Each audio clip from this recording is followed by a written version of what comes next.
as much as others who are not here, but yesterday morning, Screencast-O-Matic would not come up. And it gave me an option, Pro something another, free package, or something else. And tried all three, couldn't get anything to do. The one for the site, when I clicked on that, they required a number, whatever they call it, password login, something like that. So I went down and had to get that, a URL, that's what it was requested, a URL. So I went down and got that. I had already told them it wasn't working, and so I went down and got the URL. When I typed it in, they said the site license had not been renewed. And I went, oh no. So I taught my first 3 classes yesterday on the board. Well, first 2 on the board because I didn't have PowerPoints. The third one I could teach from PowerPoint, but I could not record any of the 3. But by last evening, when I taught the 4th class in the evening, I tried it one more time. I tried it every time, and it did come up. So they got the site license renewed. But I was afraid it might be a long day today, continuing to teach without Screencast-O-Matic. But we have PowerPoint here, so we could have done that. Okay. That being said, any questions for anything we've done so far? All right. You have both your first and second test, except those who have turned in just the first only. Okay. So let me get that passed out. I just did those last time, so. Test 2. That looks like it. You need it too? Okay, sorry. You were here last time.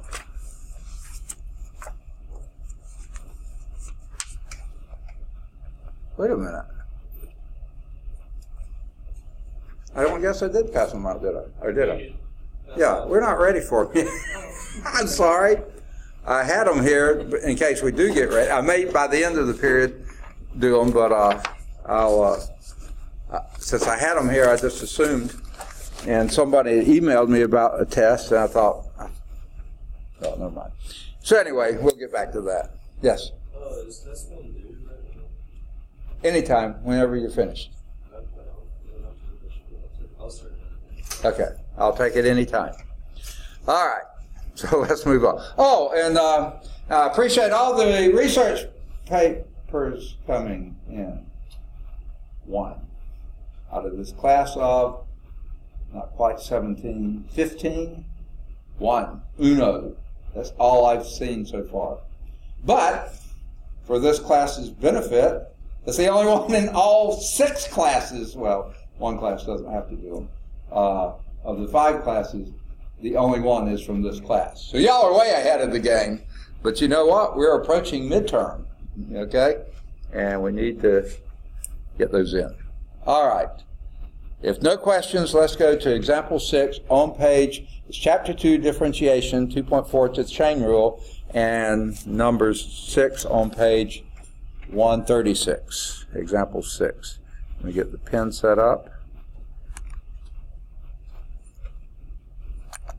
Okay. Differentiate this function.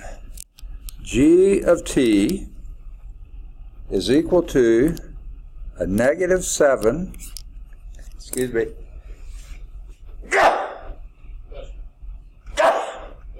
Thank you. All right. Sorry about that. Poor people listening at home probably weren't expecting that at all. Okay. Over 2t minus 3 squared.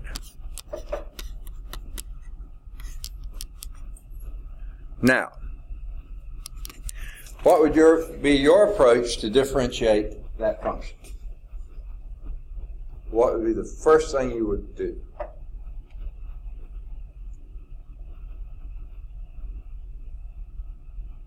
have a feeling I know what you want to do.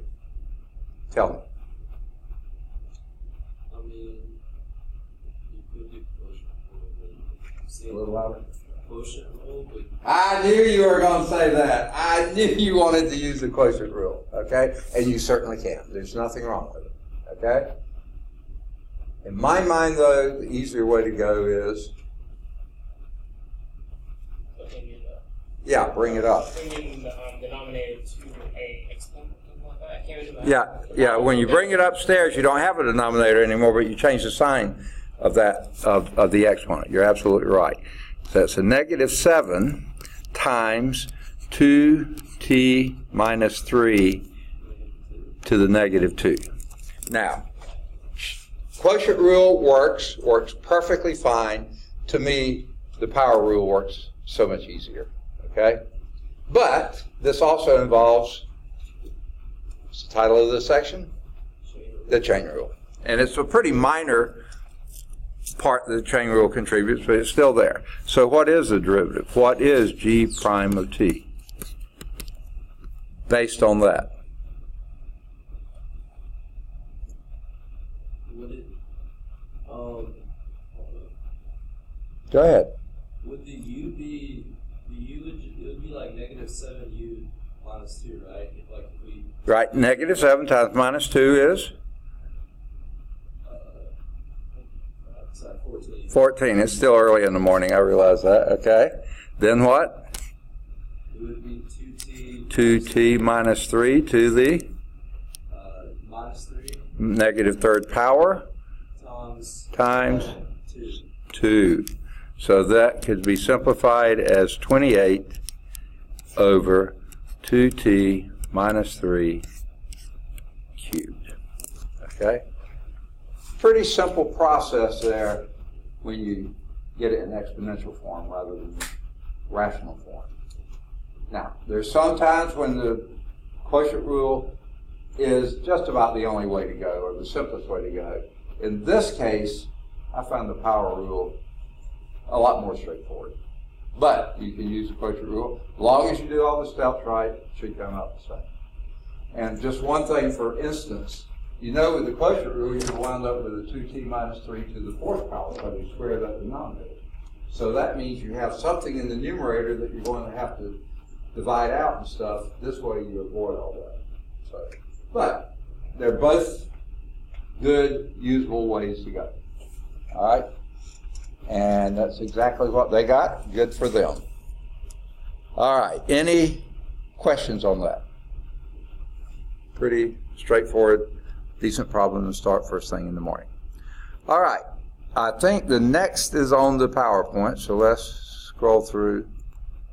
And simplifying derivatives. I thought that's what we've been doing, okay?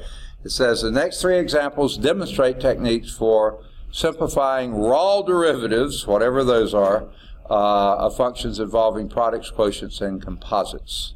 So, oh, there, what I just said is right there. Okay, sorry about that. And here's example 7. Find the derivative of this. Now, how would you proceed with this? Daniel's here. Good deal.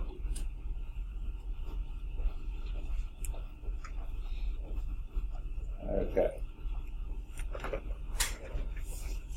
What would be one of the first things you would do to that problem?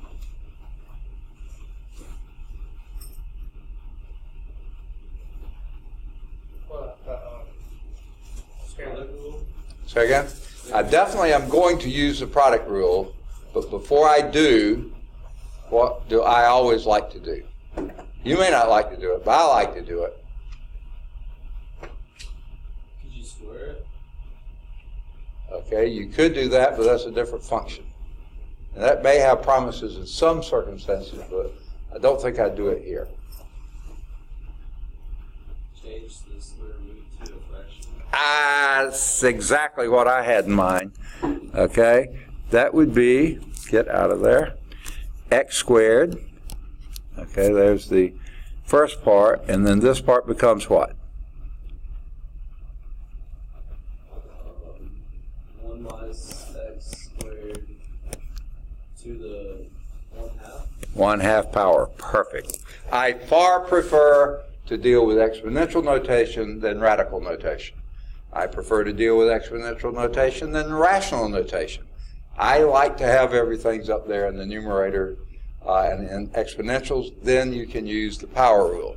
Now, you got a ways to go here. As you said, the product rule is definitely going to be pulled into play here. So how would that work? You tell me. You take, it's going to be x squared times. Okay, you're taking the first function, x squared times 2x. Okay, he has done the chain rule to part the first, except it's not just a 2x, it's a... Oh, no, you just do 1/2. Oh, okay, any order will work. Or are you supposed to, would you apply the chain rule to that? You can, and that's what I said, that's part of it, but there's one thing missing. You did the chain rule here by taking the derivative... Oh, wait a minute. I've seen this guy before, somewhere. Pilot's here. Okay. All right. I don't mind you doing the chain rule part first. Would it just be x then? Not x. Well, ultimately it will be, but you're forgetting something. You're missing something. If you're doing the chain rule part first, the derivative to the interior minus, I told you those things will sneak up and bite you where you don't want to be bit. That's going to be a minus 2x. Okay? And that's the inner part, derivative of the inner part. Still got to do the outer part. What's that going to be? Just 1 minus, would it just be 1 minus x squared? Okay? Say that one more time. It's going to have a 1 minus x squared. That's for sure. But something went in front of that. The 1/2. 1/2. Now that 1/2 can wipe out the 2. Yeah. So I'll do that. But don't wipe out the minus, okay? And out of that 1 minus x squared, you got to do something else with that. Minus 1/2. To the minus 1/2. Okay. What he has just done is taken the first function times the derivative of the second and done it quite correctly too. Okay? But there's more. Plus. Then it's going to be 2x. 2x. Times 1 minus x squared. 1 minus x squared to the 1/2 power. This derivative of the first times the second. Perfect. Okay. Now, the rest is housekeeping. That is an answer. That is a correct answer. But we still got a little bit we can do to smooth it up maybe a tad. So let's see what we can do. This has an x squared and a minus x, so that's going to be a minus x cubed. Those are all numerator issues, right? Divided by, because that is to the negative 1/2, 1 minus x squared. Let's go on and put that back in a radical, okay? Why not? Okay? So there's the first term, plus 2x times the square root of 1 minus x squared, to get it back in a form like the original problem was. Now, I think I know what they're talking about here by simplifying, when they say simplifying by factoring out the least powers. That's not how I would have said it, but that certainly will work.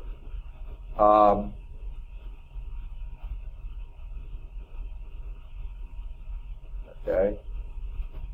And maybe it would have been better to leave it in that form. Perhaps it would. I didn't read the title of their thing.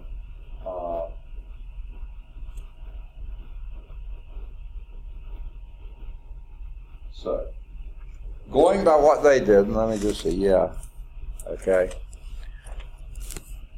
Going by how they're going to approach it. Let me proceed with how I was going to approach it. It'll be perfectly fine, okay? Obviously, this has a denominator here, right?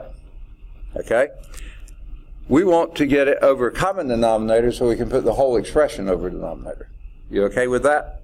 So that means we would have to multiply this denominator by the square root of 1 minus x squared. But if we did that, we'd also have to multiply the numerator by the square root of 1 minus x squared. Right? Now that's the same thing, right? Because we just multiply by 1, right? This over that is 1. Okay? So this is minus x cubed. Now we have same denominator, so let's combine things together. Plus 2x. And what is the product of square root of 1 minus x squared times the square root of 1 minus x squared?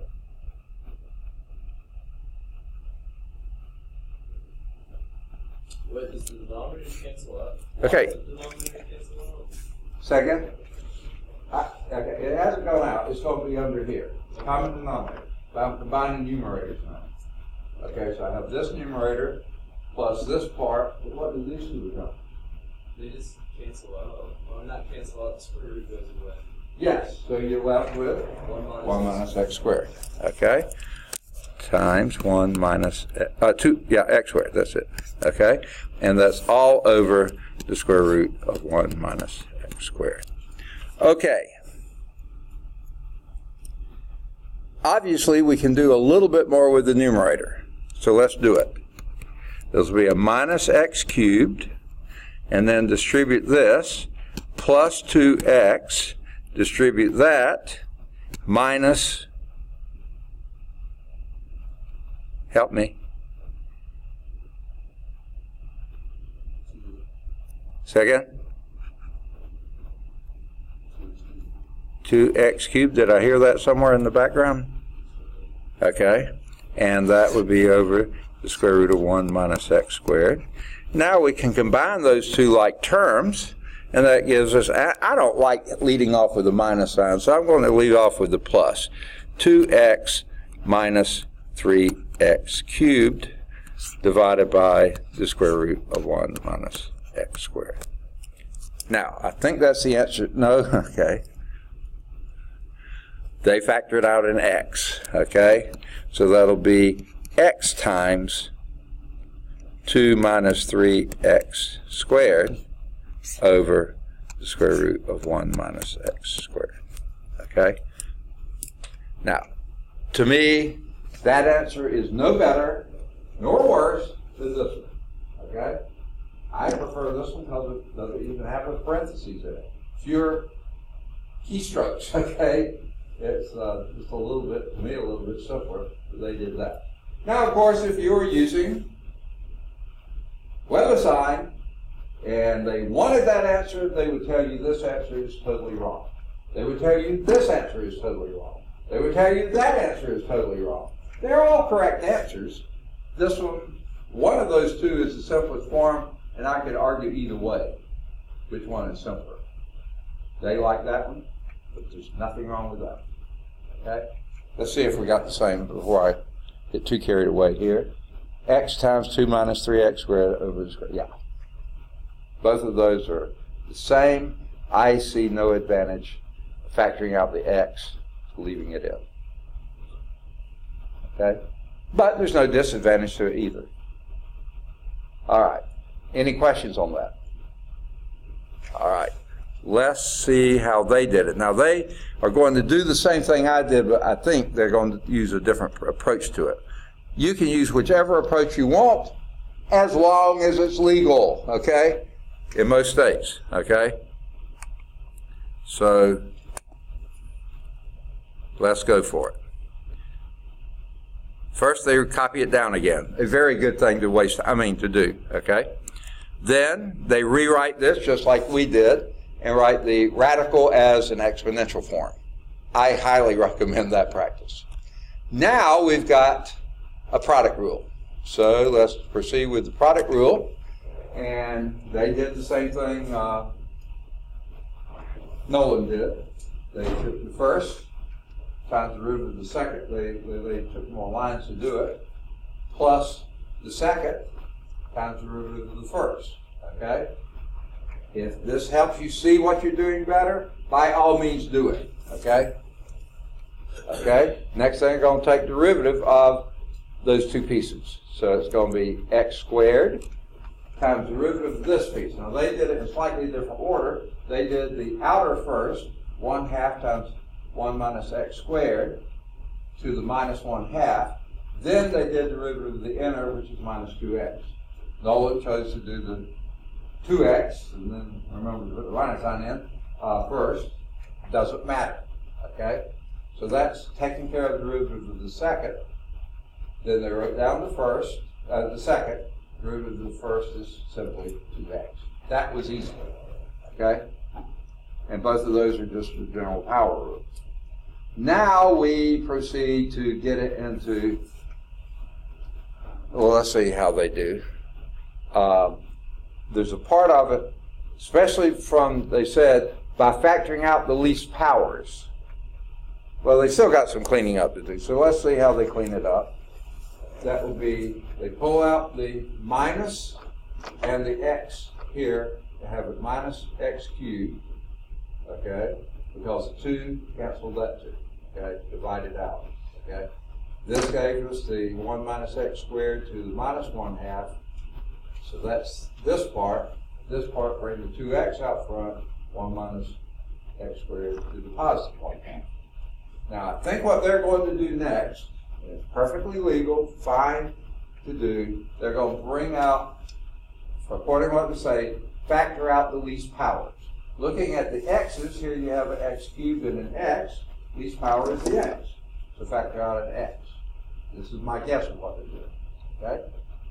Then you have this to the minus 1/2, that to the positive 1/2. I think they're going to factor out this to the minus 1/2. Okay? Now, let's see if that's what they do. That sure is what they did. They factored out the x from here and the 1 minus x squared from here. What did that leave you with here? Factoring out an x from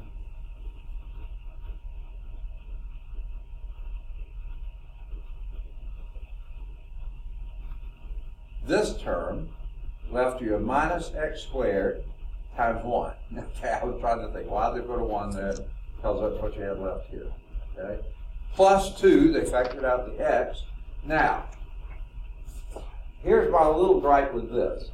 To me, it's not nearly as obvious that factoring out 1 minus x squared to the minus 1/2 out of this gives you that. I mean, I just don't think in those terms. When I'm seeing it in least common denominators and multiplying numerator and denominator, yes, I see that part at the top. Factoring it out this way, that is true, but it's sort of a bizarre way of doing it. What they're doing is, factoring is dividing. So you're dividing this by this, okay? And the same base, so you subtract the exponent. 1/2 minus a minus 1/2 is a plus 1. Now, again, that's not how I look at the problem and see it. I went on and put it in the denominators, find least common denominator, did it that way. Either way you want to do it is fine, okay? And then what's left is this can be written as x over 1 minus x squared to the square root of 1 minus x squared. So that's going to be, you still got some work to do here. Minus x squared plus 2x minus 2x squared. So that would be 2. Okay. 2 minus 3x squared. Right? Which is ultimately what we're going to get. So let's see, that's what they did. They did it all at once. This is this over that, and then combining these 2 minus 3x squared. That's what they got. Same thing we did. Again, I don't have any problem with pulling out the x. Again, it's a little awkward, but it's okay. But pulling out the x to the minus 1/2 here and making this x to the 1 is true. I see, I know, I understand, but it's just not something I don't think in those terms. Whereas common denominators, that's easy to think of. Okay? Same answer. Okay? I knew when I saw the title of it they were going to do something bizarre like this. You get the same answer. I don't care how you get there as long as it's legal. Okay? Any questions on that? Okay? Let's do example 8. All right. They write down this and they don't tell you what to do. It says simplify the derivative, so obviously we need to take a derivative. Before you do, is there anything you want to do first? I know what Nolan wants, but what about the rest of you? Second? I can't hear. I don't know. Get rid of the sign. Second? The square root of the bottom. Yes. And what you want to do with it? And it's not a square root, it's a cube root. Okay? What do you do with it? Cube. All right, he's back to changing the function around, okay? Sometimes that might be necessary. I don't think it'll be particularly helpful here. Saying power rule is not going to be helpful here in this situation? Or? Okay, is that what you're wanting to do? Use the power rule rather than the quotient rule? Is that what you're saying? So what's your first step to do that?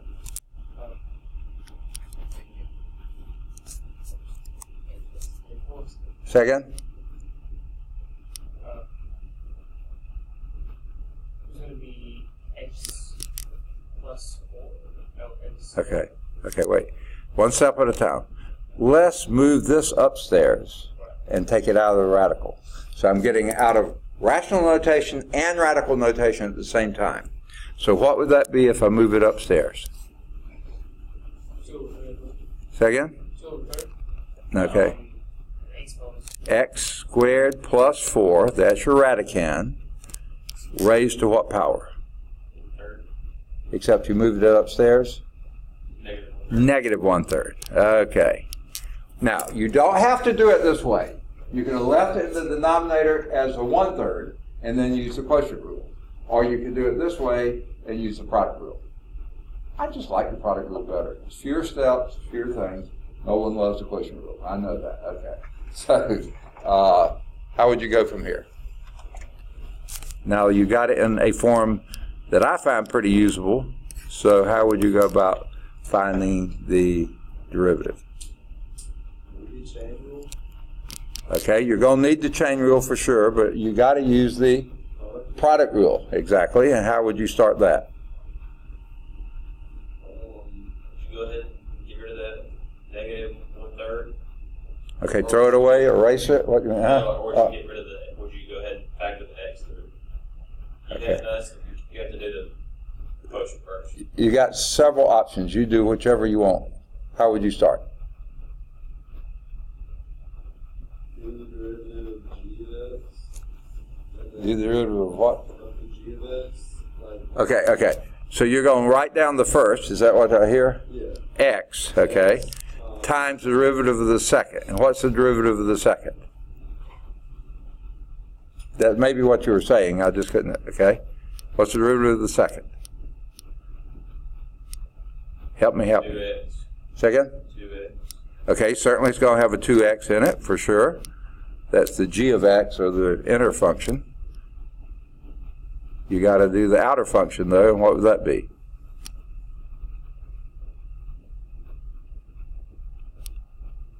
Help me.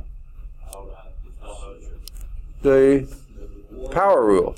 Say again? 1/3 in front of it. Okay, you don't like those minus signs, do you? No, okay, it's the negative 1/3. Negative 1/3 times x squared plus 4 to the a little louder. No, you're raising the power, not reducing the power. So, negative 4/3, exactly. You reduce that by 1. And 1 in this case would be 3/3, so negative 1/3, negative minus the 3/3 would be minus 4/3. Excellent. That's the first half, okay? And the tough half, by the way. What's the second half of your product rule?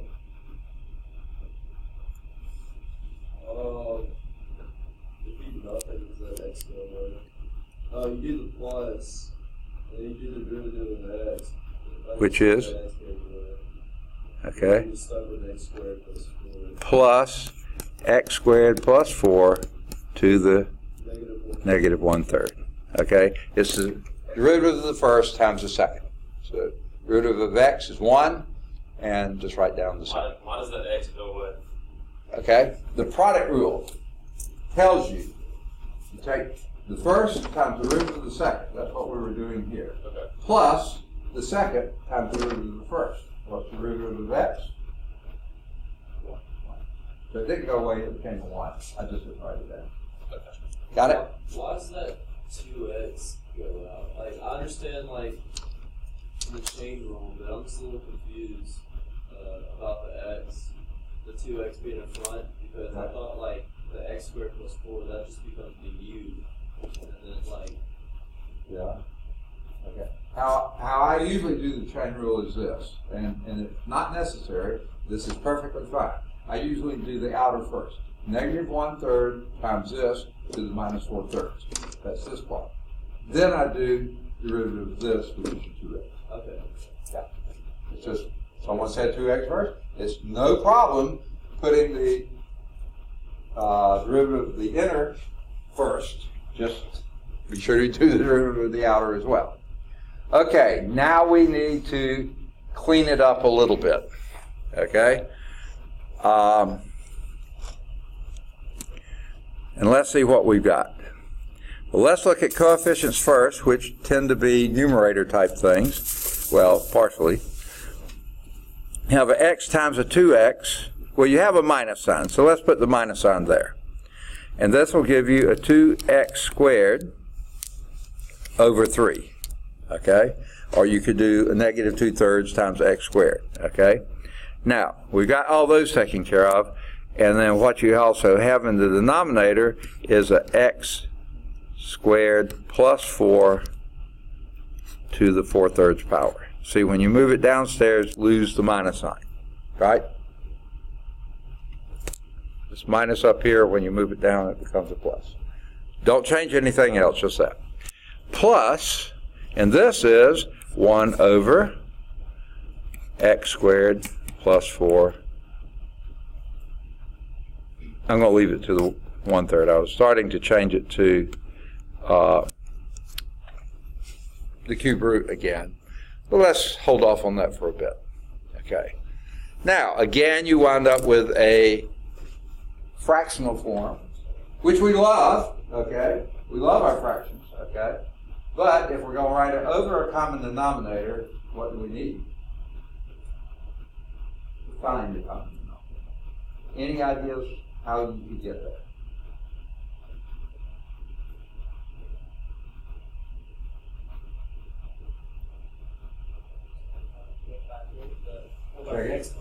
Second? I was thinking about multiplying that. Maybe what about the x? I just said leave it. A little louder. Just leave it like the way it is. Okay, that is a perfectly legal answer. Exactly. But I almost guarantee you, just by the title here, simplifying the derivative of a quotient. They somehow want you to simplify that, okay? Now, the way to do that is get it over a common denominator. Okay, I see a little bit of commonality here, but not totally, and nothing here. So one thing, you've got to multiply this by 3, so that's going to multiply that by 3. What about the x? Okay, we'll get there. Okay, 3, 3. So I multiply by 3 over 3, which is 1, legal. Okay, didn't change the fact. Okay, now we need this to become the same as that. What are we going to have to multiply this by to make it look like this? 4/3. Okay, it's already got a 1/3, so we only need to multiply by a 3/3. In other words, A 1. yes, a 1 multiplied by x squared plus 4. I mean, that's how we got there anyway. We subtracted, so let's just add it back to here. In a sense, you're multiplying by x squared plus 4. That will make this 4/3, and you have to multiply it up there too, right? Okay, here's what I'm saying. let's do x squared plus 4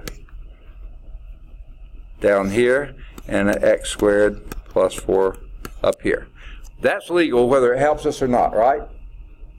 Okay? Now, in that denominator, I'm going to rewrite that it has an exponent of 1, which I usually leave off. This time I'm going to write it as 3 over 3. That is 1, right? Nothing wrong there. So now I have same base, different exponents, multiplied together, keep the base, add the exponent. Exactly. Okay?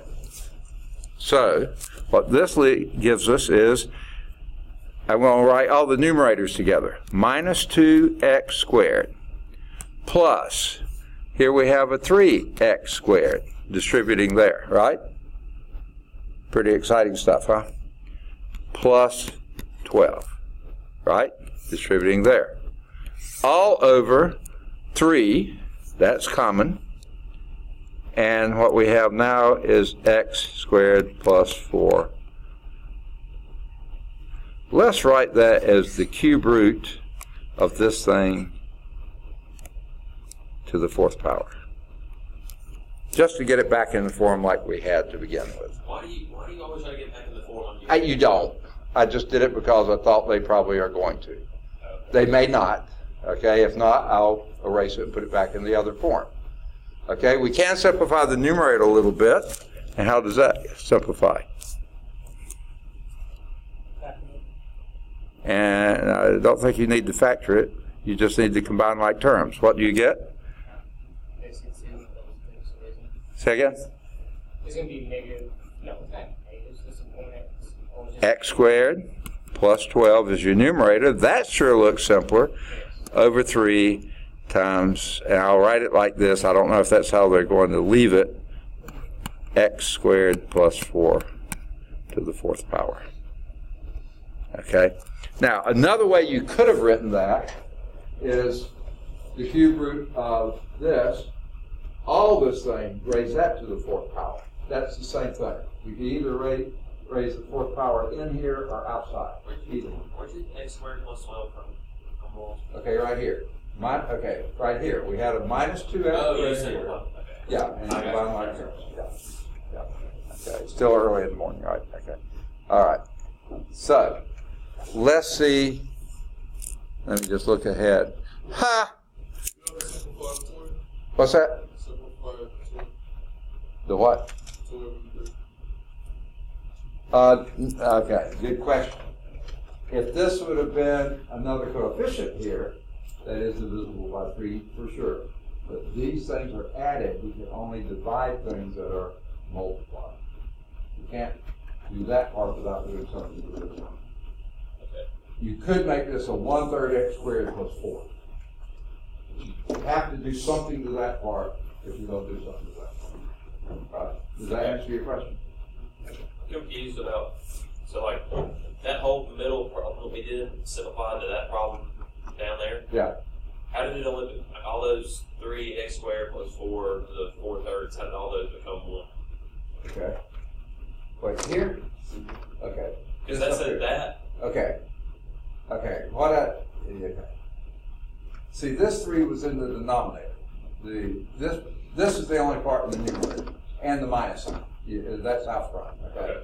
So the 3's in the denominator, and that's in the denominator. Okay. So, when I was going, and this had only this in the denominator. To get least common denominator, I had to introduce a 3 here, which meant I had to put it there.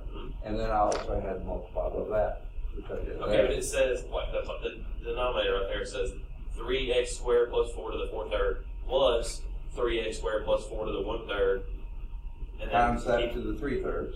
So these are denominators. You don't add denominators. You Okay. keep your common denominator, add numerator. Okay. Remember, Yeah. good old fractions. Yeah, okay. And so this became a minus 2. I was thinking multiply. That's why I was. Yeah, if Okay. you're multiplying, yeah, you I would was- never come up with least common denominator. Good deal. Okay. And here you combine minus 2x squared here with a 3x squared plus 12 there. And that's what you got. Now, sure enough, sorry for doing it. I look at the book and they do it x squared plus 12 over 3 times x squared plus 4 to the 4/3. So even though they started with radicals, they left it in exponential notation. Okay? So let's watch and see how they did it. I think it's pretty close to what we did, but we'll see. All right, first step, they wrote that as, no, I don't think they're going to do it the same way. They wrote that as x squared plus 4 to the 1/3, and then they did the quotient rule. Nolan, yes, they wanted the quotient rule. And how does the quotient rule go?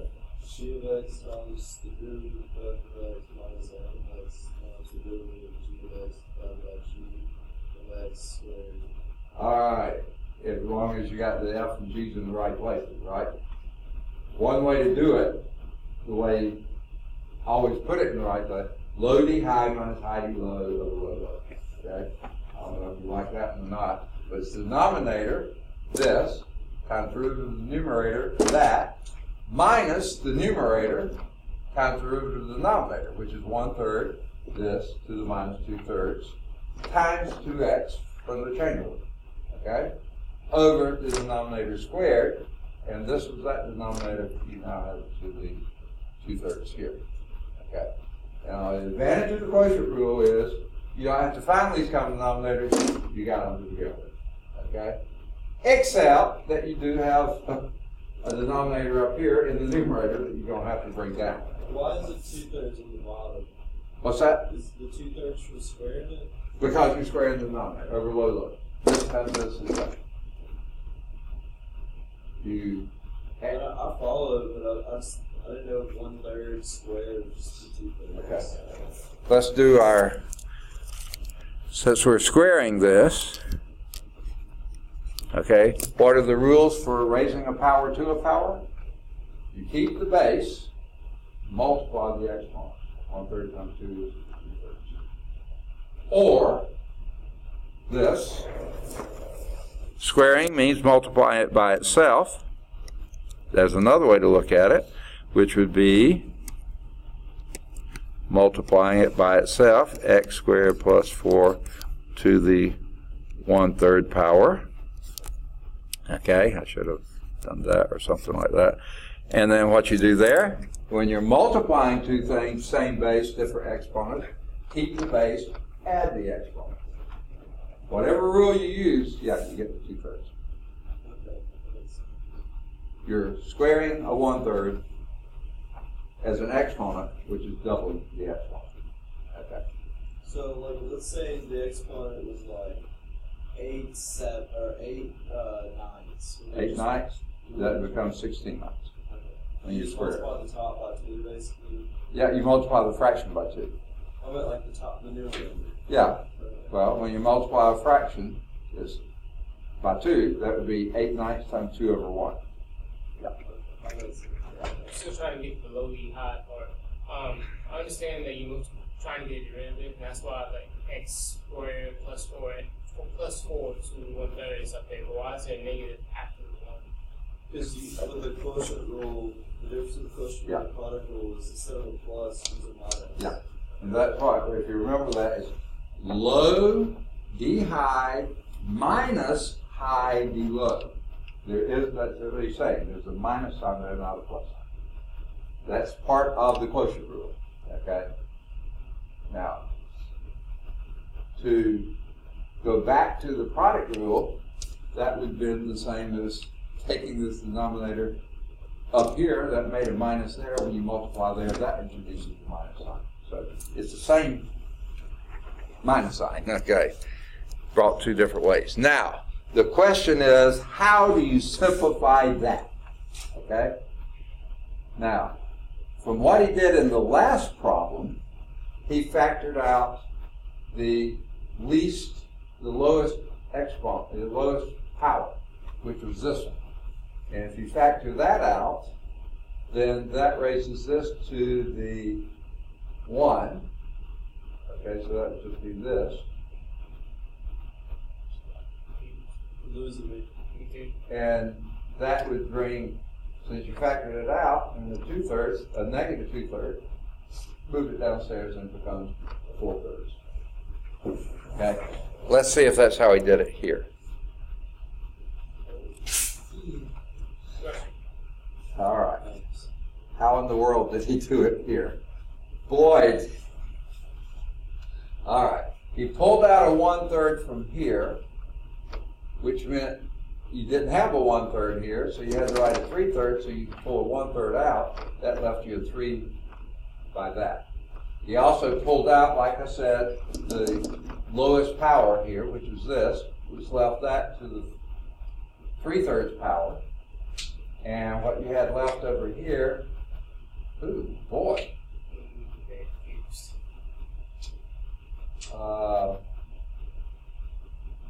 The 3 came from pulling this out. The x times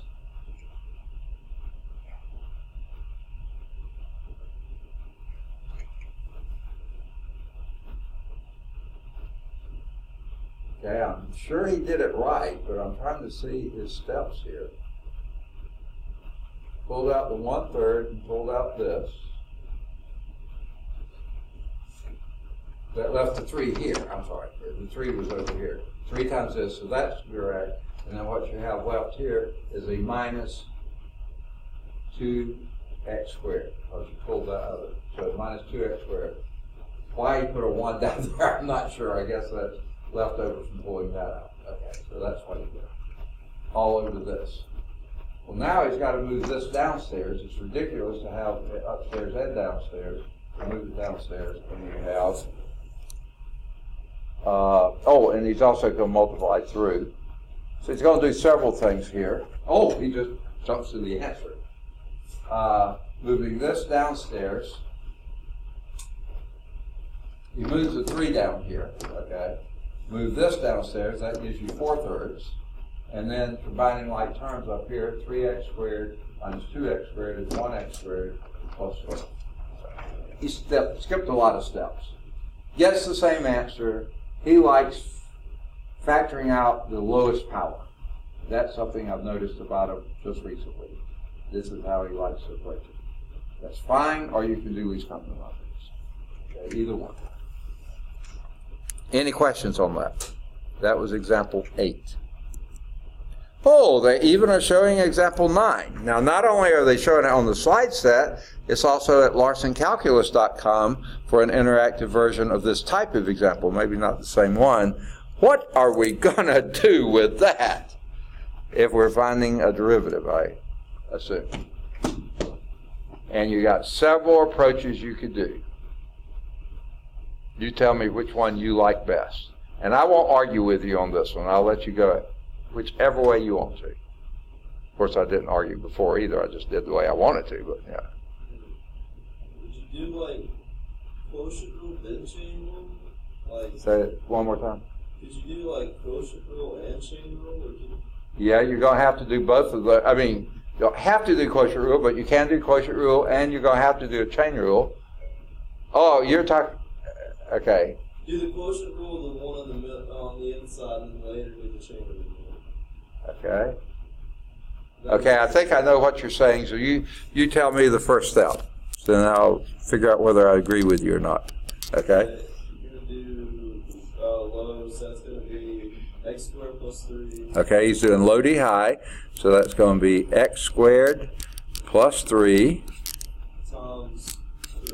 times 3 minus 2x times 3x minus 1. 3x minus 1. That's over x squared plus 3. X squared plus 3 squared. Okay, that's the derivative of the inside. So then you just multiply the terms and you get 3x squared plus 9. What are you doing now? I missed that. Multiplying the terms on top. You have the third parentheses on FOIL distributed. Okay. I can hear you saying something. I can't make out what. Alright, the numerators. The numerator. X squared plus 3, it's in parentheses and combined. Oh, you're doing. Oh, okay. You're simplifying that. Okay, got it. Okay? I understand. But don't forget you're not through taking the derivative. Okay, that's fine. I just didn't want you to forget that. Okay, so you're going to do this first. So that would be 3x squared plus 9. Minus Okay, let me do 3x squared plus 9 minus 6x squared. 6x squared. Positive 2x. Yes, plus 2x. You got the sign. It didn't bite you, okay? Over x squared plus 3 squared. Okay? You're just simplifying that. And what does that simplify to? That's simplified. 3x, negative 3x squared. Negative 3x squared Plus 2x plus 2x, isn't it? Yep. Plus 9. Okay? Over this thing squared. X squared plus 3 squared. Okay. We have now simplified the derivative of the inner function. Did you not go ahead and multiply the denominator by itself? You can if you want to. Plus 3? Yeah, you can if you want Does that to. make it simpler or make it harder? I don't think so. Okay? But you can. There's nothing wrong with doing that. Okay? You still got to do like the chain rule part. Yes, and what's that? It's going to be that. This is the inner part, the derivative of the inner part. We got that taken care of. We still got to do. Would it become, you do that 2 in front of it, Yeah. and then it becomes 1. Oh wait, you just go away, but then you do the derivative, the whole function, right? The whole function right there. This is what I hope you're saying Yeah. to the first power. That is an answer. It Is there certainly anything is. else you need to do? Huh? Is that complete? Okay? We can simplify, of course. That's what this whole section's about. And how far they want to simplify. One thing obvious, you got this here and that there, so that brings us to the third power, right? Yep. Okay. So that's obvious. So since that you did that, I would guess you probably want to multiply the numerators together too. Or maybe not. I mean, I see no reason to. I would be perfectly happy with this as an answer. 2 times 3x minus 1 times minus 3x squared plus 2x plus 9 over x squared plus 3 cubed. That to me is a perfectly fine, dandy, acceptable answer. Huh? Oh, here's the actual question. Oh, okay. Was there one? I got it. You did. Now, is that what the book's going to leave it as? I kind of doubt it, okay? My guess is they're going to multiply these two together and then double it. But I don't know that for a fact. How would you have done this problem the same way, or would you have done it differently? Now, this is just as good as any other. So what did you do to like combine them and fuse together? What's that? What do you combine them? Well, I'm just guessing they're going to multiply this times that, you know. No, how'd you get the common denominators Oh, though? this is multiplied here. So I thought you had to get common denominators. No, not with multiplication. Chain rule, you multiply. So 2 times this times that. Where's that 3 come from then? The 3. Yeah, your 3. The cube here? Yeah, the cube. Yeah. This squared times this. That's the same thing. So the squared Yes, plus 3. 1. Oh, okay. That's like x squared plus 3 times x squared plus 3. Yeah. Okay? Now, let me just look ahead. Oh, no. They did leave it exactly like that. They did not carry it any further. See, that's the thing. I never can guess, based on what they did in a previous one, how they're going to do this one. But this is perfectly fine. Now, I said there were several approaches to this. Let me give you a couple of the others. you could have, I'm not saying this is any easier, it may actually be more difficult, rewritten that as 3x minus 1 squared over x squared plus 3 squared, right?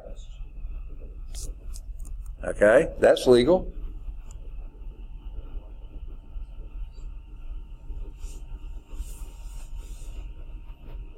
Okay?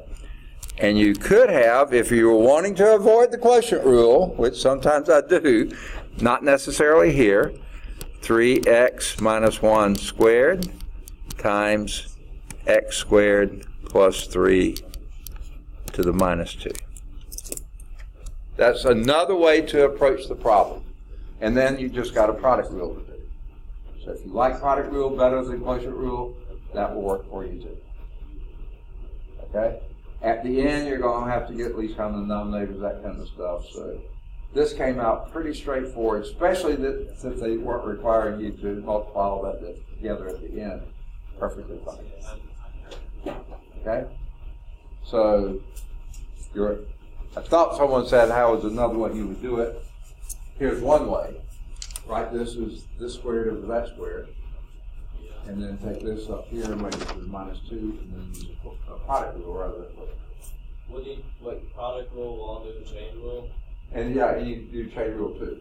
Or what if, could you make it really, really easy on yourself if, like, you just squared it, like that 3x minus 1, you square that thing? Okay, you certainly could do that too. You could square this and square this. Nah, I wouldn't. If you square this, then I'd use the quotient rule. But if you, yeah, you could square that, and that would make it a little just easier. make that 2 go away, Yeah. right? Yeah, yeah. Can you explain to me, after we got that, the bottom line right there, how did you get the 3x minus 1 x squared plus 3? Okay. That's the Okay. What Nolan chose to do, I'm going to blame it on you, okay? Okay, what he chose to do, he said, let's do the Quotient rule on the quotient inside. rule, and he's going to start with the inside. No, I'm sorry, yeah, the quotient rule on the inside. What you're doing here is a chain rule problem, and this is a power function, right? So it's 2 times this to the first power times the derivative inside here. So that's where that came from. 2 times this. Here's my 2, and here's my this. And then we did the quotient rule on the inside. I got you. But Nolan chose to do the quotient rule to the inside completely before you went back and did that one. Okay, so where's the chain rule at? Where do we use the chain rule The at? chain rule, well, we used it actually twice, at least twice. Well, no. The first part of the chain rule is you do the outer function, the derivative of the outer function, 2 times this, 2 times this, and then times the derivative of the inner function. That's the first chain rule. The derivative of the inner function is the quotient rule, okay? So then you do the quotient rule here, but, yeah, I guess that's the only the chain rule. That is where you use the chain rule, is to get to the quotient rule. Yes. I can explain the chain rule when we go forward. What's that? If you let me get an expo marker, I can explain the chain rule. I'll tell you the one that works best so far that I've found is this. Oh, I got a all in my head. I just came up with it. Alright, so you got x squared plus 1. That's basically. Alright, you got the 2. Alright, so when you do the chain rule, basically you got your inner function, your outer function. This you can just recognize. What I like to do is turn that inner function and just recognize it as u. That equals u, and so then you can just recognize that as u squared. Alright, well then now you gotta take the derivative, and u squared just becomes 2u. Alright, well then you take that 2u, which is the u, still your inner function, and you're gonna do 2 times x squared plus 1, and that goes away because you did the power rule. You still gotta do the derivative of the inner function, which is gonna be 2x. Does that kind of make sense? I mean, yeah, but like, okay, so you'd have 2x, and there's the derivative of the inside. That's the derivative of the inside. Okay, so you used to have a 2 outside. What happens to that 2? That 2 comes from that, because when you do the chain rule, it comes from the power. the power rule, you apply that 2 to in front of here because you're doing the power rule. Like you did here. That 2 like that. Claim that 2. Yeah. That became, I just did the derivative. That's the x. That's just the derivative of E2. So, And then you multiply them together. In that case, it'd be 4x cubed. That's what I was asking. I was like, what happens to that 2? Okay, I know what you're saying. Yeah, you can multiply them all. Okay. Yeah. 4x cubed plus 4x. Yeah. Very good. Excellent. Okay. Now, I know that you kind of confuse it, but like, this is the but it might have helped a little bit to say, and you said it here, let u equal x squared plus 1. Then this becomes that, and of course du is equal to 2x. So the chain rule says,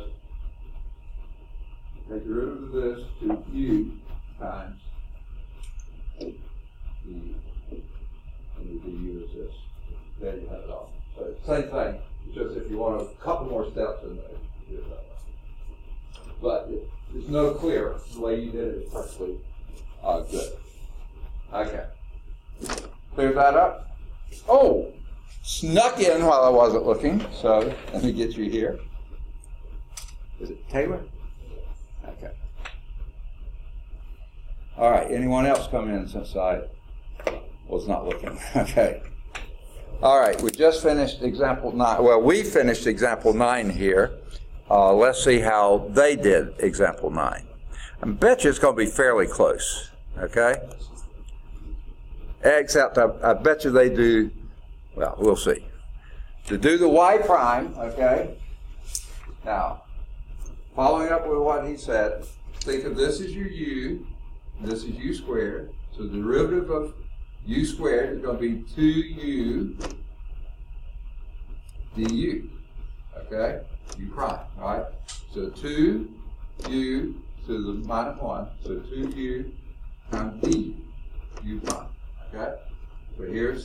So what we had down here at the end here, you have it up front here, okay? Now, derivative of this. Okay, that's the general power rule to begin with. This is going to be, how do you get du? Probably the quotient rule. Let's see if that's what they do. Sure enough, it is. And quotient rule is low, d high, so it says take that denominator, the derivative of the numerator, 3, minus, the minus is there because this is quotient rule, high d low, here's the high, the numerator here, d low is, derivative of this is 2x, over low, which is that thing squared. Okay? Now, this form,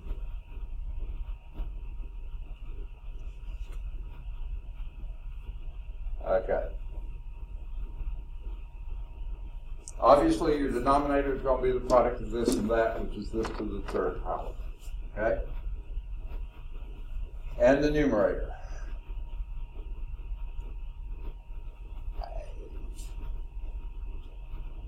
You can leave the 2 out front, because that's multiplied over everything.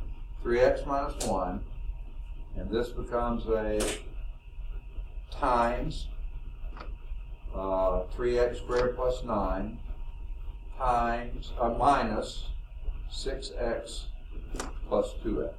Okay?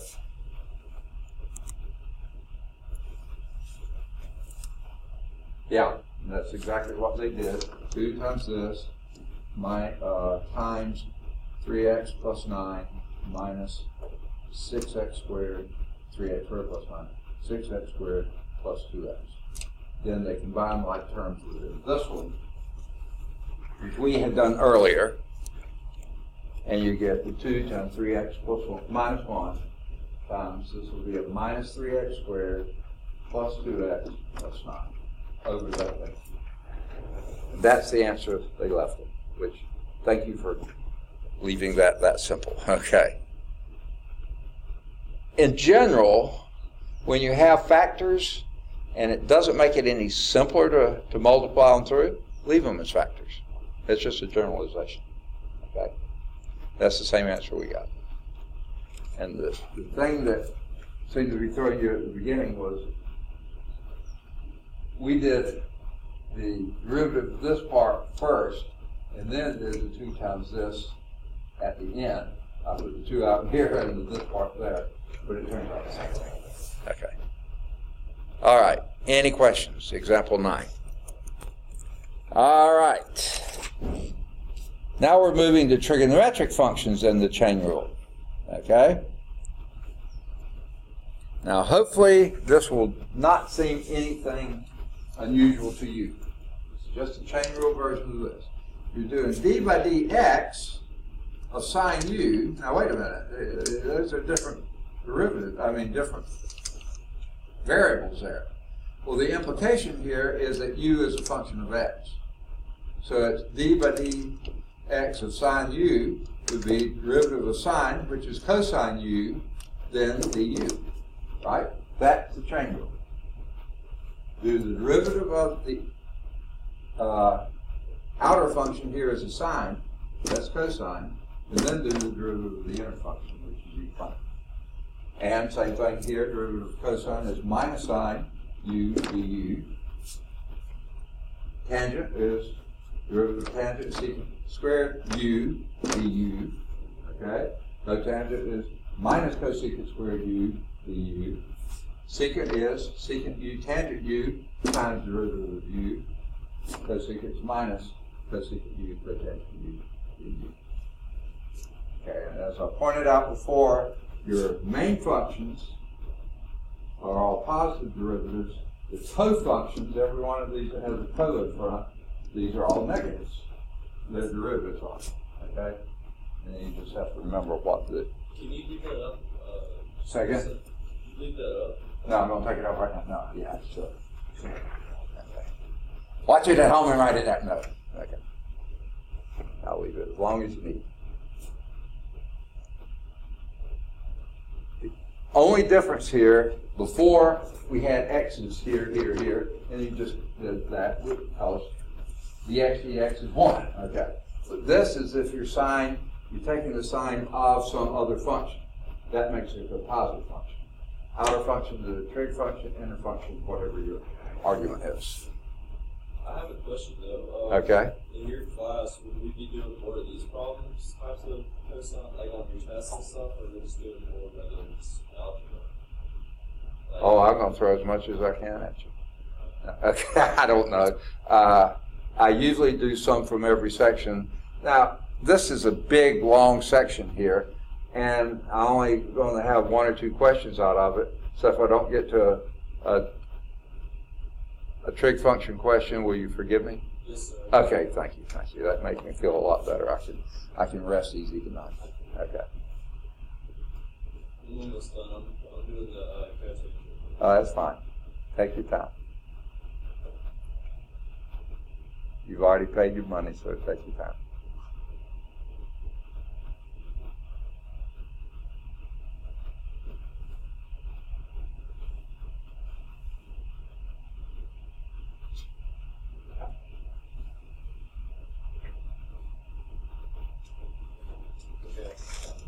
All right. Let's see which one they do next. Example 10. Let's see how... Ooh, I hate this. Okay. Now, there is your function. Y is equal to sine 2x. What's the derivative of that? Help me. Cosine 2x. Cosine 2x times 2. 2, exactly. You take the derivative of the outer function, the sine, that's cosine 2x. Same thing, same argument there. But then take the derivative of the inner function, which is 2x, and that's 2, so it's 2 cosine 2x. And this is why a lot of times people will tend to start doing the u prime first, because a lot of times you're going to write that first, okay? But this is how I always think of it, and then I bring my 2 out front. Just remember, this 2 is multiplied by the argument, is multiplied by the function. Make sense? All right. How about that?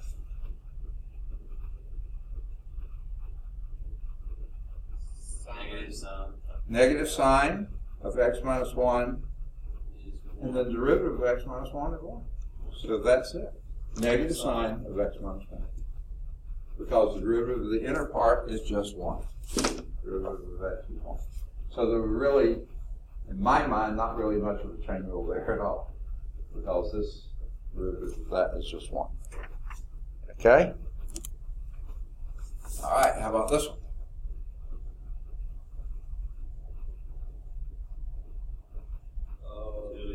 Secant squared Of 3. No, 3. secant squared of 3x times 3. So 3 times the secant squared of 3x. Perfect. Just moving the 3 to the front. Okay? Any questions on those? Leave those there for a while too. Yeah. What if it's like the 7, like let's say you get 7 tan and it was a square, like the tangent was an exponent. Okay. You said a 7 here? Yes. 7 tangent squared 3x? You had like an exponent. Yes. 3x. Okay. It's just a chain rule of a chain rule of a chain rule. The first two, the 2 times 7 would be 14 tangent. And that was squared, you said? Yeah. Like Okay. it's like it has an exponent. That's Yeah. what I'm saying. Yeah, you would do, okay, let me write it down because I'm forgetting what. If I understood you right, you said 7 tangent squared 3x. Is that it? No, sir. Like 7 tan and like the 3x is in the exponent. Oh, Yeah, I was saying. okay. Let me do it again.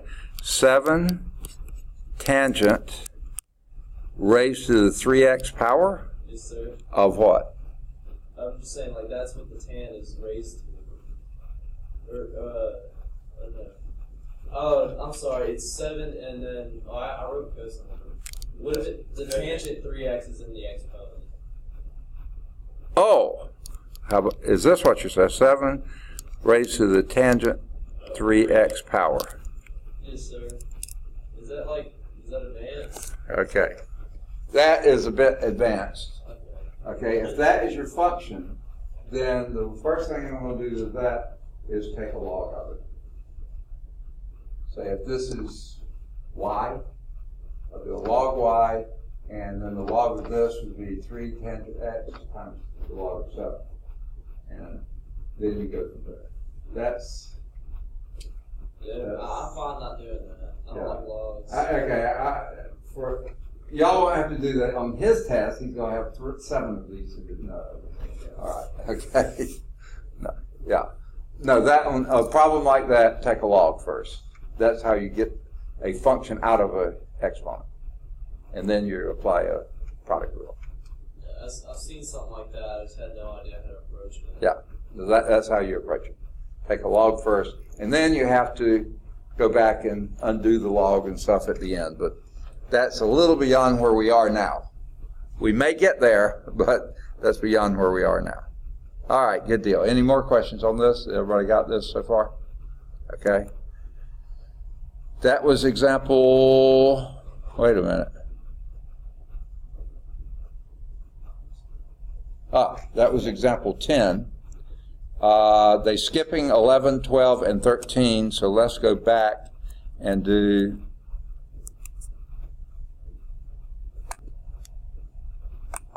$11.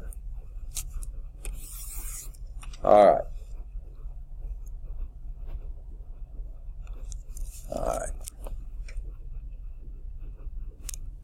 Y is equal to, there's bunches of pieces of this one, 3x cosine of 3x squared. Okay? Now, to me, there's nothing too confusing about that. Okay? But they write it, and which is perfectly fine, as the cosine of parentheses 3x squared. And that's fine. That's the same thing. That didn't really clarify anything for me, But you tell me what's y prime then.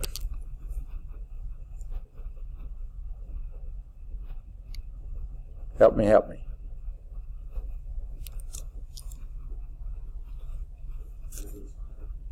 Okay, negative sign of, second, a little louder. Okay, now, here's the deal. With the chain rule, remember you always did sign u, then do the du. Don't do the du too quickly. So keep the argument, which is 3x squared, and then multiply that by the derivative of 3x squared, which is your 6x. Okay? And then I would turn around and write that as minus 6x sine of 3x squared. Like I said, this is why a lot of people will start doing the derivative of the inner function first, because it tends to wind up coming out in front, especially with trig functions. Okay? It will with some other functions as well. But does everybody see how that works? Okay? See how the book got it? Minus 6x times sine of 3x squared. Perfect. They left off the parentheses there at the end because they didn't have them in the beginning to begin with. Okay? So let's do the B part. Y is equal to cosine 3 times x squared.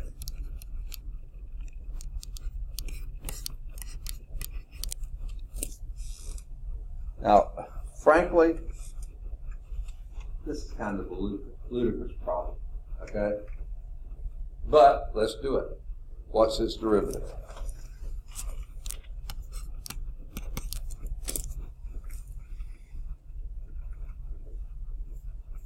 Any ideas?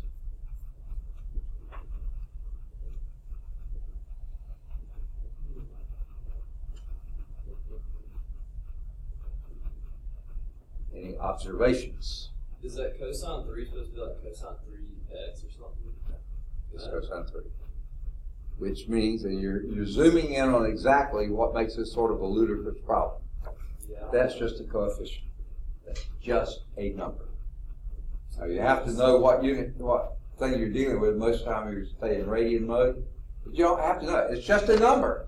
Cosine of 3 is just a number. And that's the coefficient of x squared. So would you do product rule? No. There's no product rule. Well, it's cosine 3 times x squared. Okay, except this is just a number.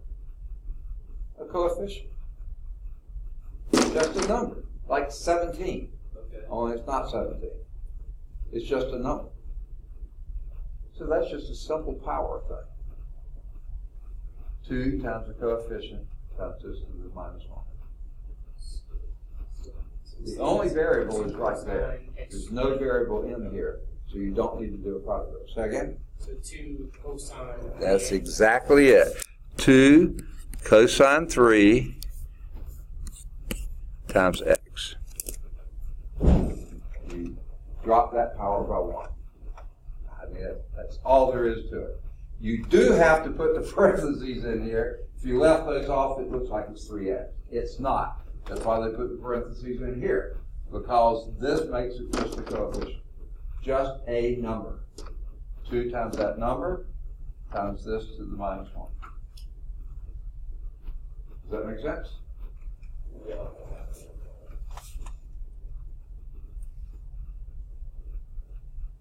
Okay.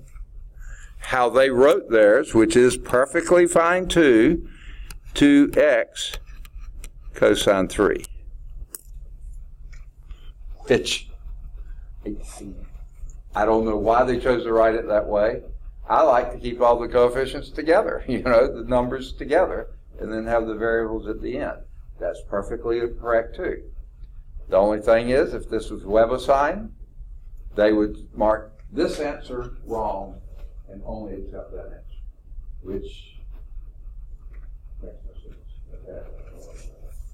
All right. Ready for the next? Yeah. Y is equal to cosine 3x squared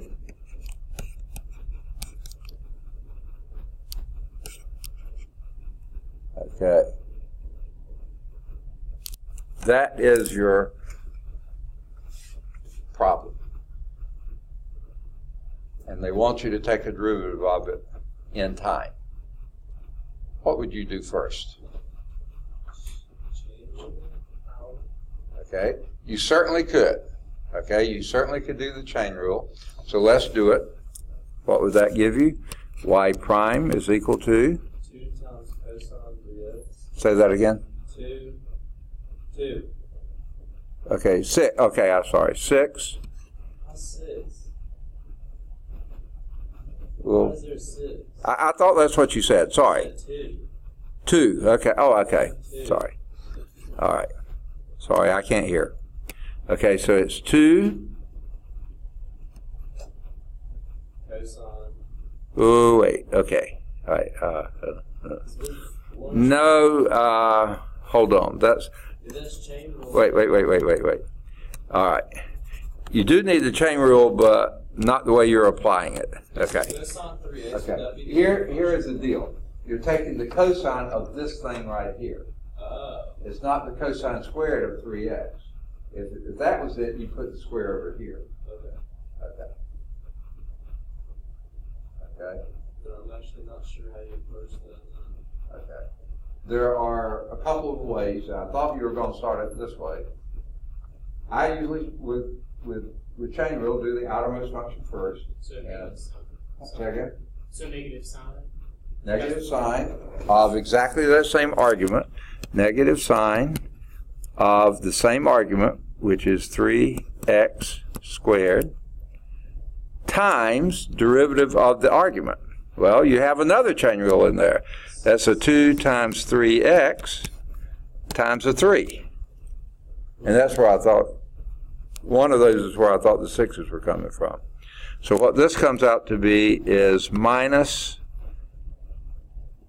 18x sine of, and frankly, I would have said this was 9x squared. Okay?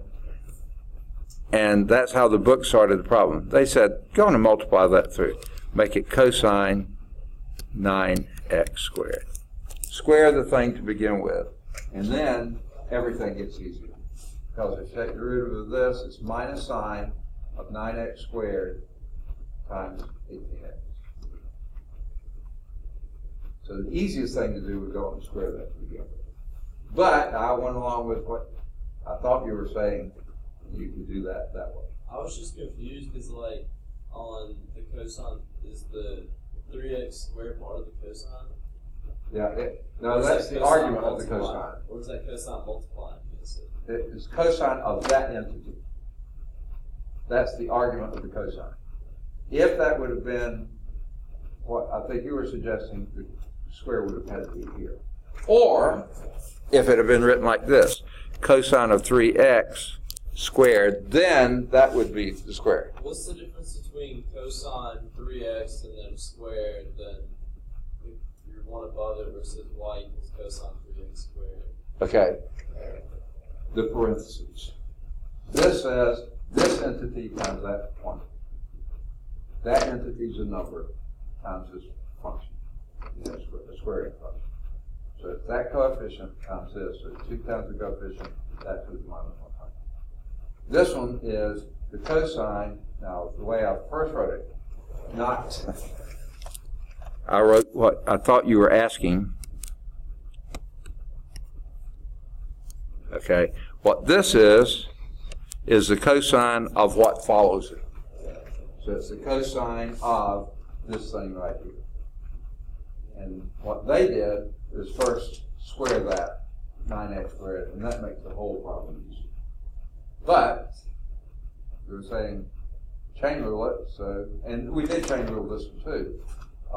That would be, if you did the minus sign of this thing right here, then times the derivative of this thing, which would be 2 times 3x to the first power times 3, a double chain rule there, then multiply them all together, where it's so much easier to just make this a 9x squared here, and then do a minus sign of 9x squared, then times the derivative of this, which is 18x. Yeah. And that's why they're doing this section, showing you how the parentheses matter big time, but how you can sort of help your calls by making them not as complicated. Okay. Now, here's one like you just were saying. Y, or maybe you weren't saying, but what I thought you were saying. Y is equal to cosine squared x. How are you going to take a derivative of that?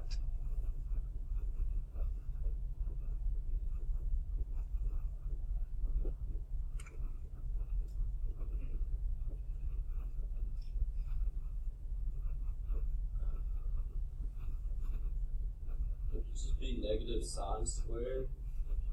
Okay. Because that x, if you do the derivative of that x, it just becomes 1. Okay. Yeah, derivative of x is 1. I'll agree with that.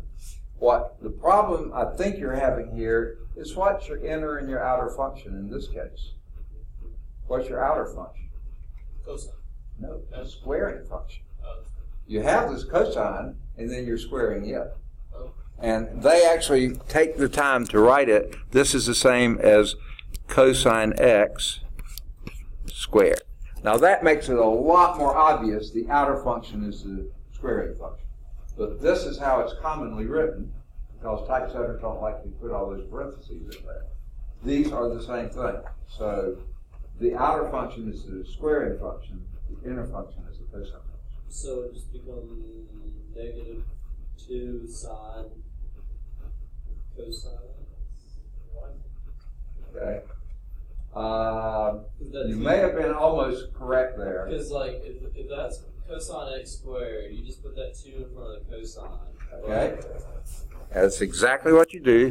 Your y prime is 2 times cosine x times Negative sine. times a negative sine x. Oops, I can't write. Squared? Say again? Would it be squared? No. Would it No. You're just taking the derivative of the inner function. So the answer would be negative 2 sine x cosine x. Done. Okay? Now, you could do another step here using a trig identity, but I would say why? There's no real reason. Let's see if they do. No, they don't. They leave it like that. Now they put left cosine in front of sine. It doesn't matter order there. I just usually write sines before I do cosine. They didn't. And guess what? Wouldn't it still be negative 2? Say again? I said, wouldn't it still be negative 2 because sine x times cosine x is 1?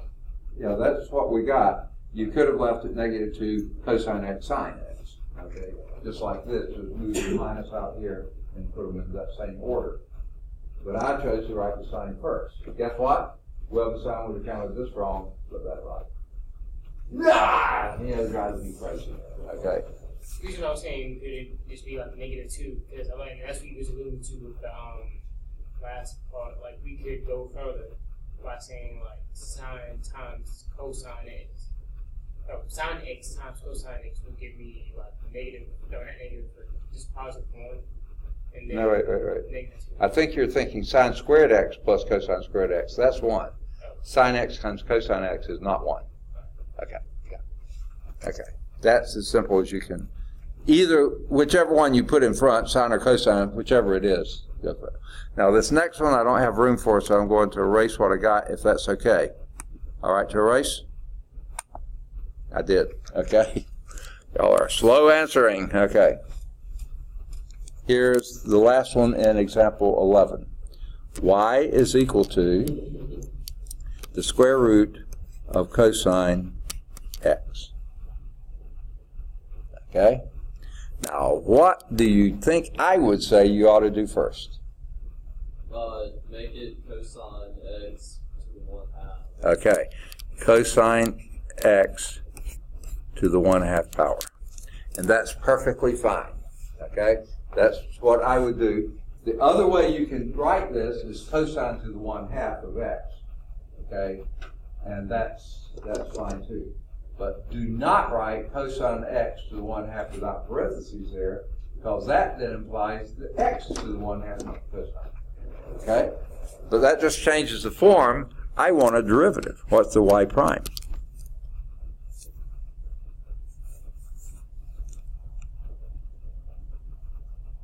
What is the y prime?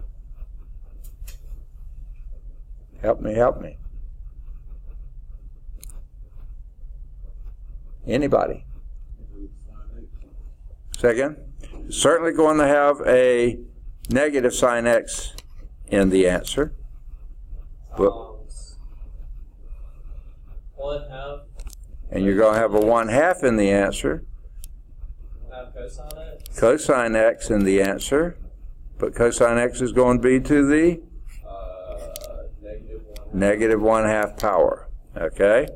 So Couldn't you rewrite that as negative sine x over the square root of cosine x? 2 times the square root of cosine x. Where'd you get the 2 from? Right there, at 1/2. I understand. Well, I'm so confused. It's in the denominator. Oh, okay. Okay. You got it when you took the derivative, right? That makes sense. Yeah. And let's see if that's the answer, the way they leave it. Negative sine x over 2 square root of cosine x. Except they bring the minus sign up front, which is fine too. I actually like it that way better. But guess what? If this had been Webasine, and they wanted it this way, but you wrote it this way, they'd say that way was wrong. Okay? It's not wrong. It's perfectly fine. Or if you had put this cosine to the 1/2 rather than square root, they probably would have said it's wrong. It's not wrong. It's just another way to write the problem. Okay. Sorry, I get off onto this. Okay. That's all 5 parts of example 11. Can you not erase that? Can you not? I'm still right. Second? Okay. Okay.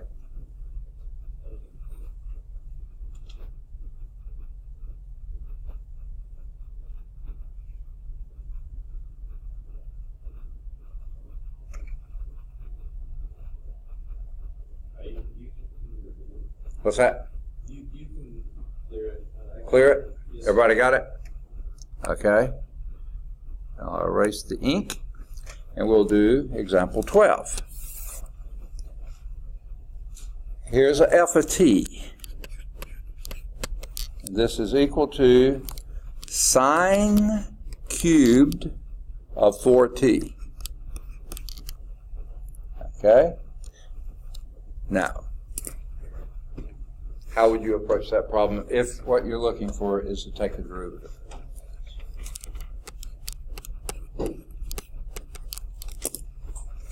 How would you approach it?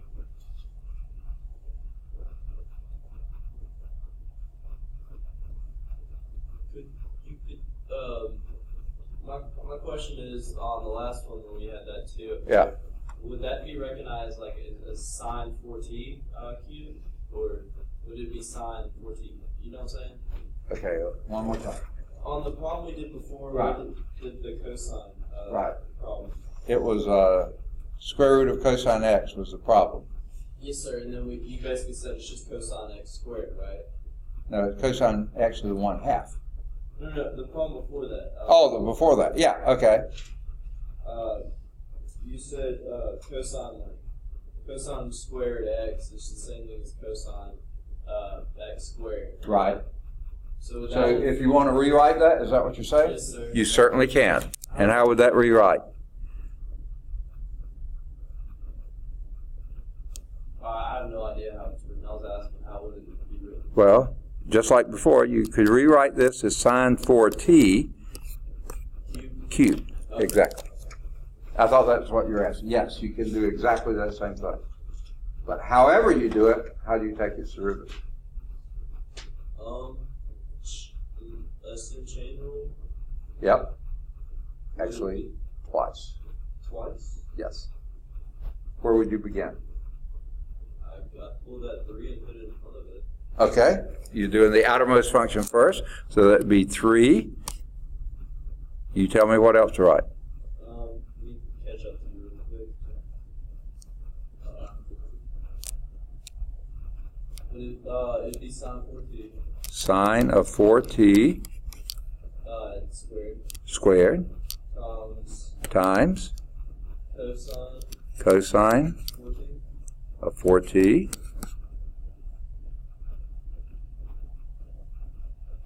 Are you through?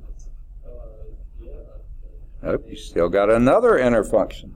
Oh, then it'd be times 4. Times 4, perfect. Okay, now combine, all these are multiplied, so rearrange them any way you want to. I think I would write that as 12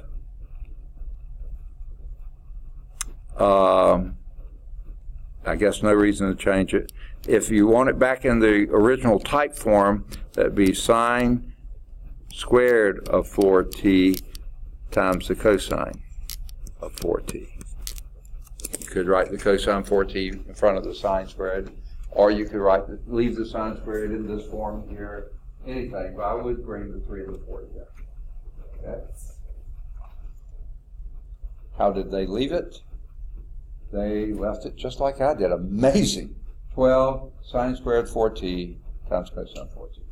They left it in form similar to what you had to begin with.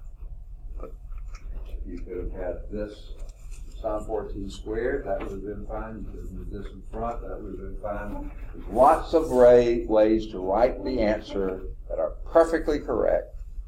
And WebAssign's only going to look for one of them, so that's why I don't like WebAssign. Okay. All right. Good deal.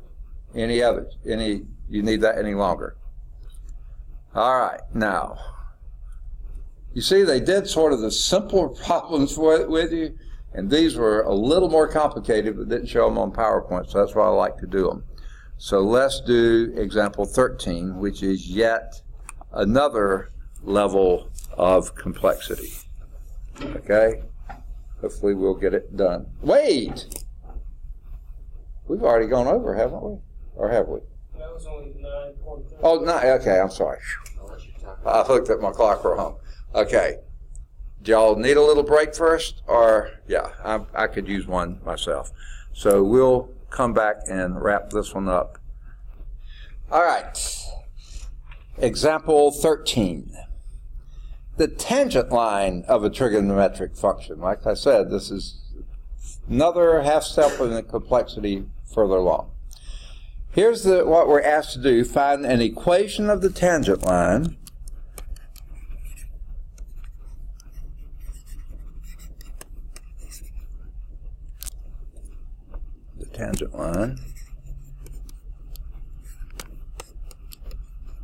okay, to the graph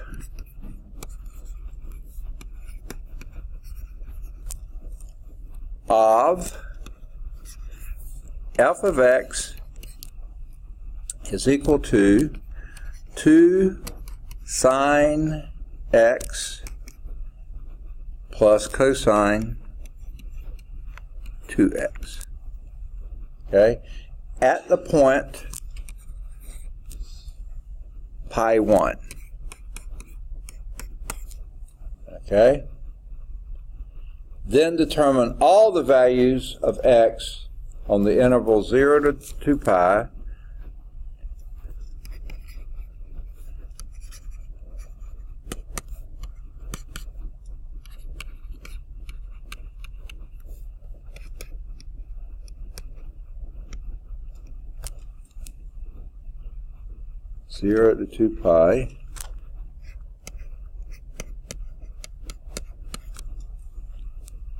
where the graph has a horizontal tangent.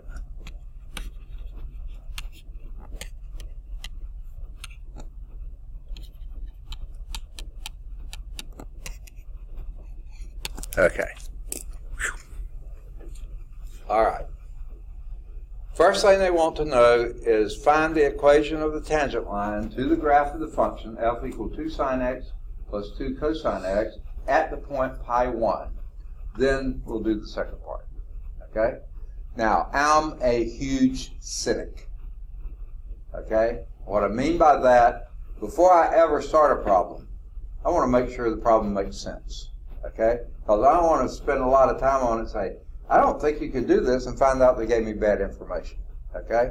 So what I'm going to do first is plug in pi for x and see if indeed we get 1. So let's see if it is. Well, pi for x here, what's sine of pi?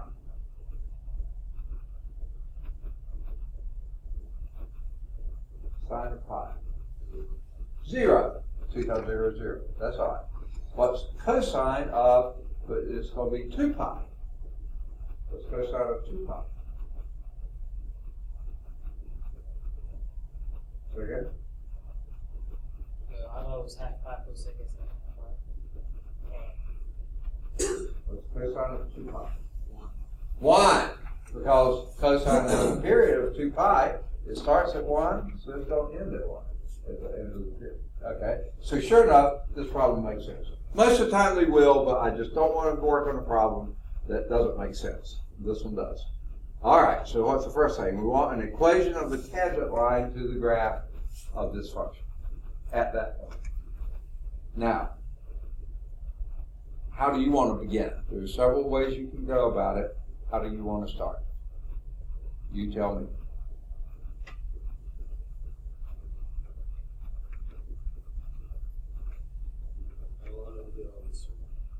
Say again? I don't know what to do on this one. I don't know what to do. Yes, you do. Okay? And there's, what are you going to need to know before you can write an equation of a tangent line? Of any line. Second? Limit? Oh boy, he loves to go back to limits. Boy, those like to play. Okay? Actually, you're thinking probably in the right direction. You need a slope, okay? Now, you might need, actually, you could get by with 2 points if you wanted to. You only have 1, so I wouldn't go there. Or you could do a slope and 1 point. That will give you an equation of a line, right? So you need a slope. How do you get a slope? It's the formula y minus y1 equals m times x minus x1. Okay, what he just did is write down, and this is a good way to start, the equation of a line using point and a slope. And what you said was right. Y minus y1 is equal to m times x minus x1. We have our x1, y1. This is plugging in what we know now is y minus what? Using this point right here. Y minus 1 is equal to m times x minus pi. Okay? We have 2/3 of the line written down right here. What are we missing? The slope. How do we find the slope?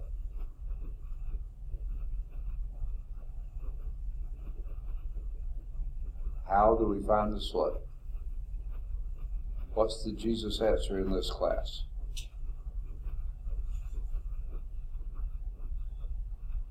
Okay, y'all weren't here to hear that story, were you? Okay. Take the derivative. Oh, yes! All right, good. Yeah, I gave the dumb example of, I don't know if you even go to church, or if you do go to church, if they have the thing called children's church. And they always bring the kids down front, not always, but when they do have it, they bring them down front, and some honcho, the pastor or youth leader or somebody like that, gets down in front of them and usually starts out asking them some question. And quite often the kids are just there, don't know what to say. And some kid in the back, you will say, Jesus, because he thinks in church that's a good answer to any question, right? Okay, so that's what I call the. So when I ask the question here, the Jesus answer in this is take a derivative. This is Cal 1, isn't it? That's what you always do. Yes, the derivative gives you the slope if you evaluate the derivative at that point, right? Derivative dy dx. That's what a slope is. Change of y over change of x. Rise over run, and a derivative is dy, change of y over dx, change of x. That's the slope. So sure enough, let's take a derivative. So what is your f prime? We'll do it first for x, and then we'll plug in pi. 2 cosine? Okay, 2 cosine x, there's the first part, minus sine 2x. of 2x. Are you done? I thought it was. No, but you're not. Jingle. 2. 2. Okay, got it. Why is there 2? Okay, you just made it up on Jesus answer. Okay. No, you do the derivative of the outer function, which is your cosine, minus sine 2x, then the derivative of the inner function, right? Which is 2.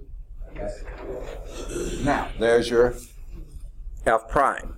At any x, we want it at pi, because that's where we want the slope, at that point. So f prime at pi is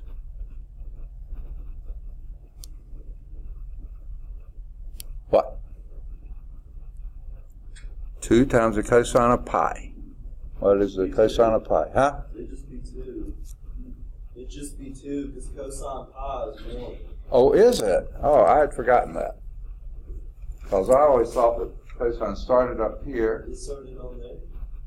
I thought cosine, pi starts at 0 degrees. Okay, sine starts at 0 and goes up. Cosine starts at 1 and goes down, and at pi it's negative 1. Okay? I thought on a unit circle, like it. Okay. Yep. That's an ugly unit circle, isn't it? It's fine. Okay, all right, thank you. All right, now, cosine is your x value. Starting at 1, at pi halves it's 0, and at pi it's negative 1. Okay? Got it? So, okay. At 2 pi it goes back to 1. All the way around gets back to 1. Is that what you were thinking? Yeah, okay. So, that's right? Okay. So that will be a negative 2.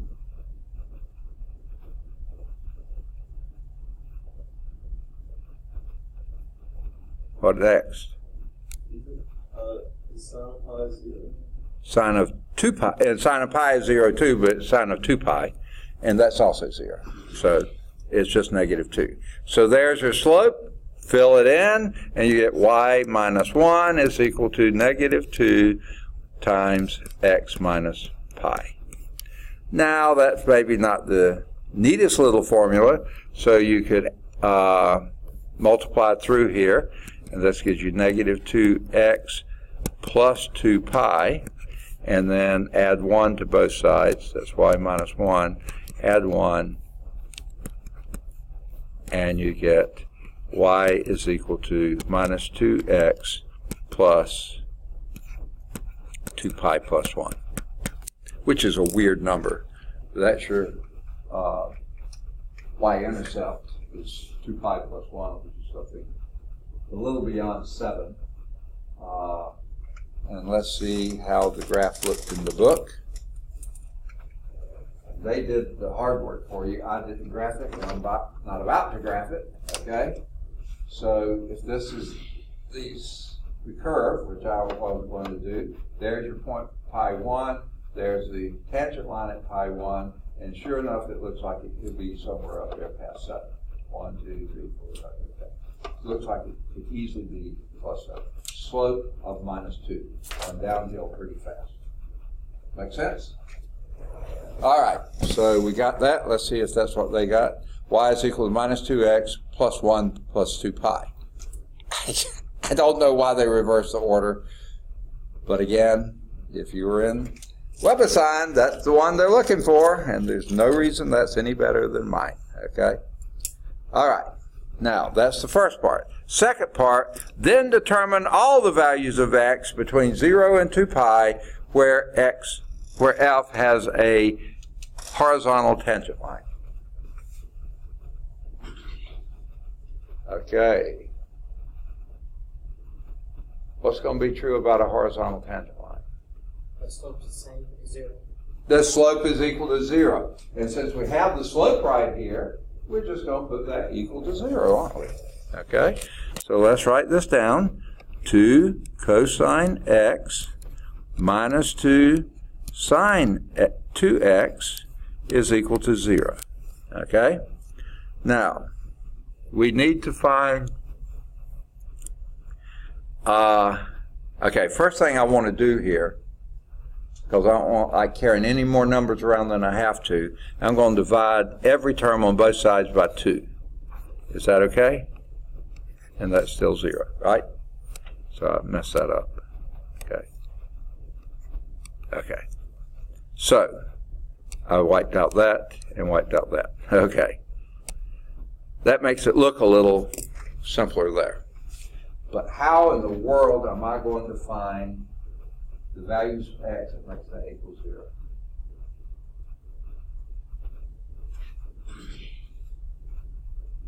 Any clues?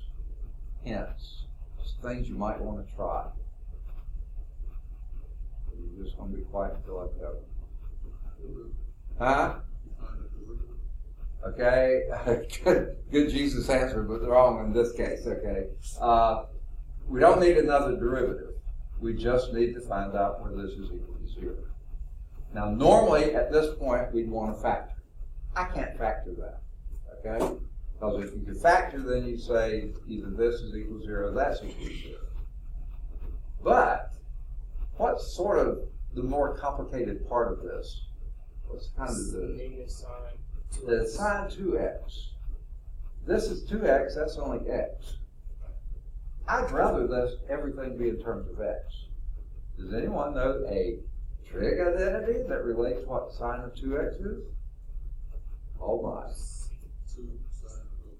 2 sine x cosine x. You're absolutely right. So this would be cosine x minus 2 sine x cosine x. And that's equal to 0. Now, does that make things any easier?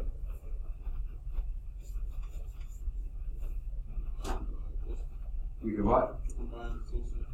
Okay, factor out cosine. Is that what you meant? Yes, let's do that. Factor out a cosine x, and what do you have left on the first term? If you factor out a cosine x out of the first term, which is cosine x, what do you have left? -2 sine x. No, just 1. Minus, and then here, 2 sine x. That's equal to 0. Now we've got a factor. Product of two things that are equal to 0, either this has to be 0 or that has to be 0, right? So let's do that. Either cosine x equals 0 or 1 minus 2 sine x equals 0, right? Only way you can get a product of 0 is if one of the two factors is 0, right? 0 product principle. So let's start over here and say what values of x between 0 and 2 pi will the cosine be 0? Say again? Okay. If I understood that was pi halves and 3 pi halves. 3 halves pi. Got it. So there's the 2 from the cosine. There's the only two places between 0 and 2 pi where cosine is equal to 0. We've got a little more work to do here. What do we need to do there? Okay, move the 1 over, or the sine 2 sine x over, either one. So let's subtract 1 from both sides. That's what I understood you to say. And that gives you minus 2 sine x is equal to negative 1. Is that right, what you meant? Now what would you do? Divide both sides by negative 2. Okay, that'll wipe out the negative 2's here, and it wipes out the negatives here, right? Now, what values between 0 and 2 pi is sine x equal to 1/2?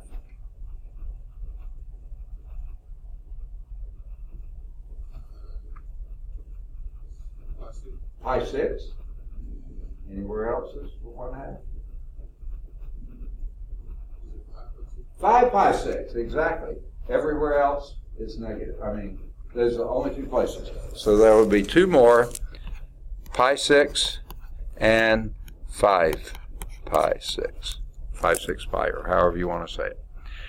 Those look like it to me. Let's see what they got. They put them in order from smallest to largest. Pi 6, then pi halves, then 5 pi 6, and then 3 halves pi. Got it. And every one of those places will have a 0 tangent.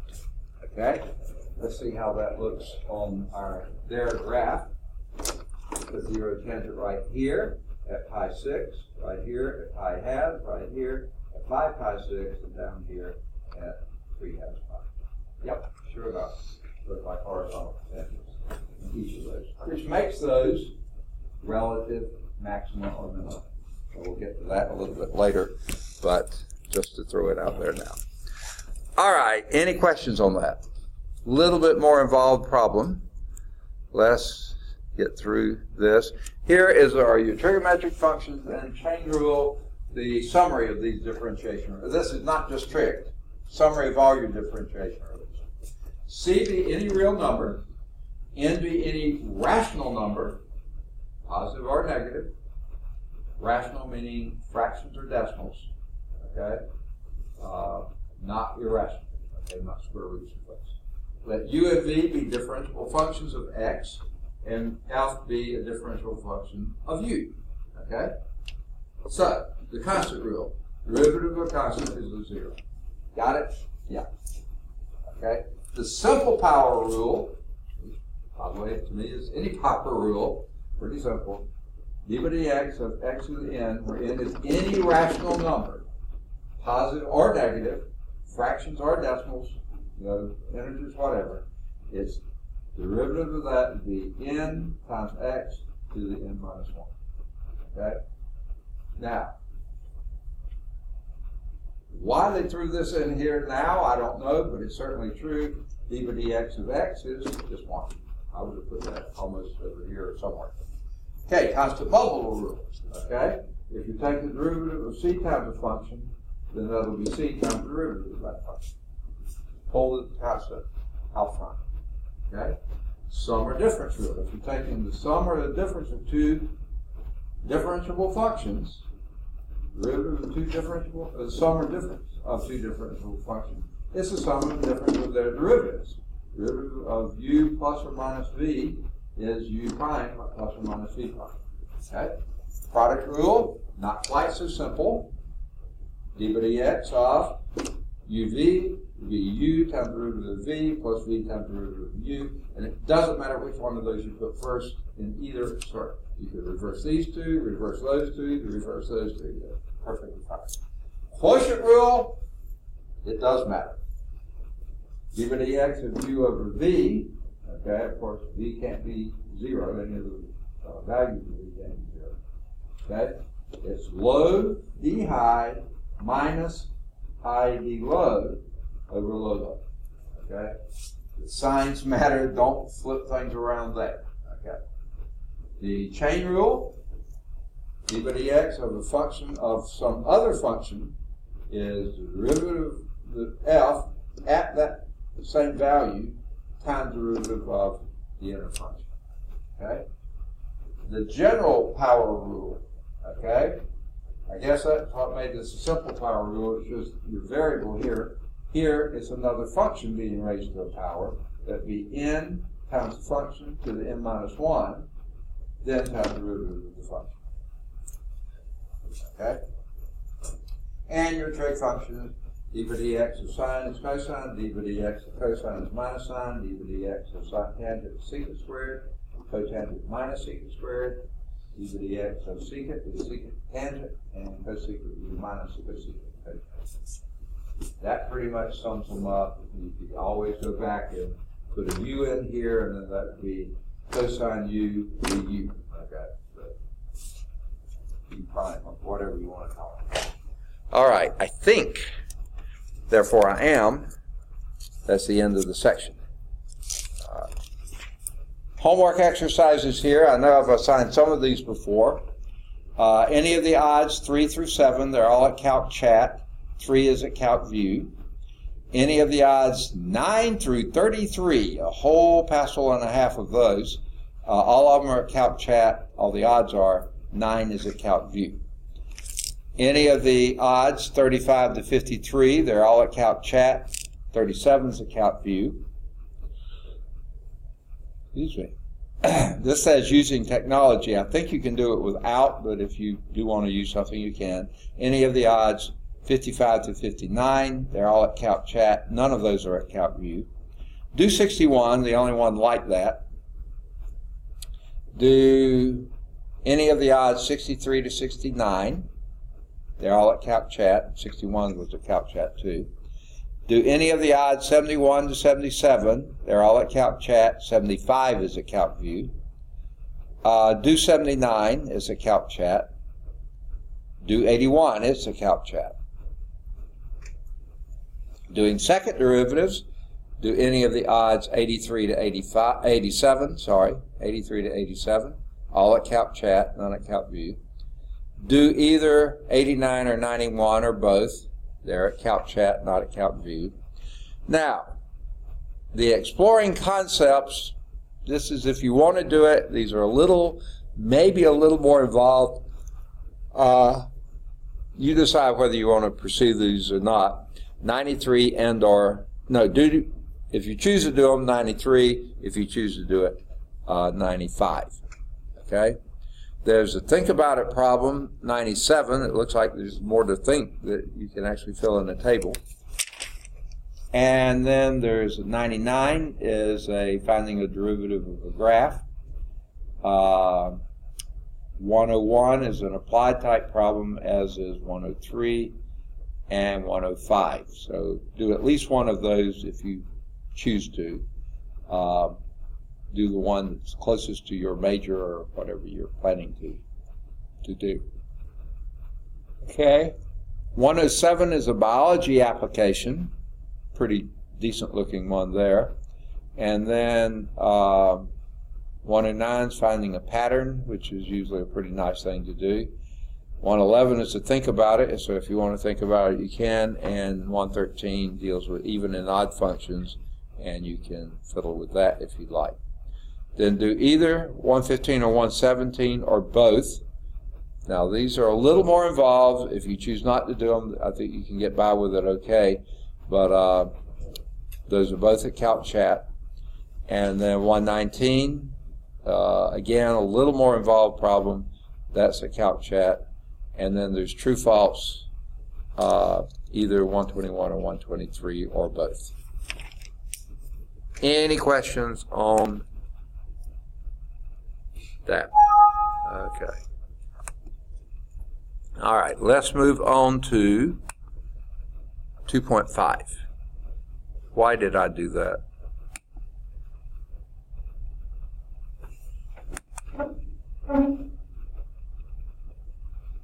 I don't know.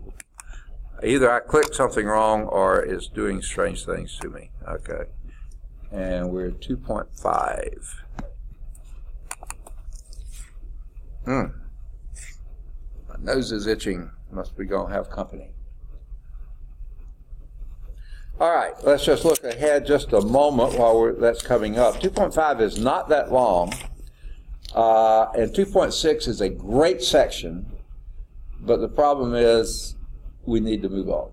It's related rates, great application problems. If your major or anything you might be expected to do in the future, anytime in the future, school future or future, you might want to take a look at those, but I'm going to leave them off because we need to move on to Chapter 3, Applications of Differentiation. All right, so the test will only cover through 2.5. All right, differentiation is the chapter. Let me get my slideshow set up. And 2.5 is implicit differentiation. What do you reckon they mean by implicit differentiation? Yeah, okay, very good. Sometimes you have functions and most of the time we have, up till now, had functions that y is equal to f of x, right? You know exactly what y is if you know what f of x is. So you can take a derivative, you can go from there. But sometimes life is not so pleasant, and you have functions all intermingled with each other, and you can't really separate the y from the other functions. So you have to have another way to approach those. So that's what we're doing here. We're going to distinguish between functions written in implicit form and explicit form. That's going to be our first thing. See what's the difference of those.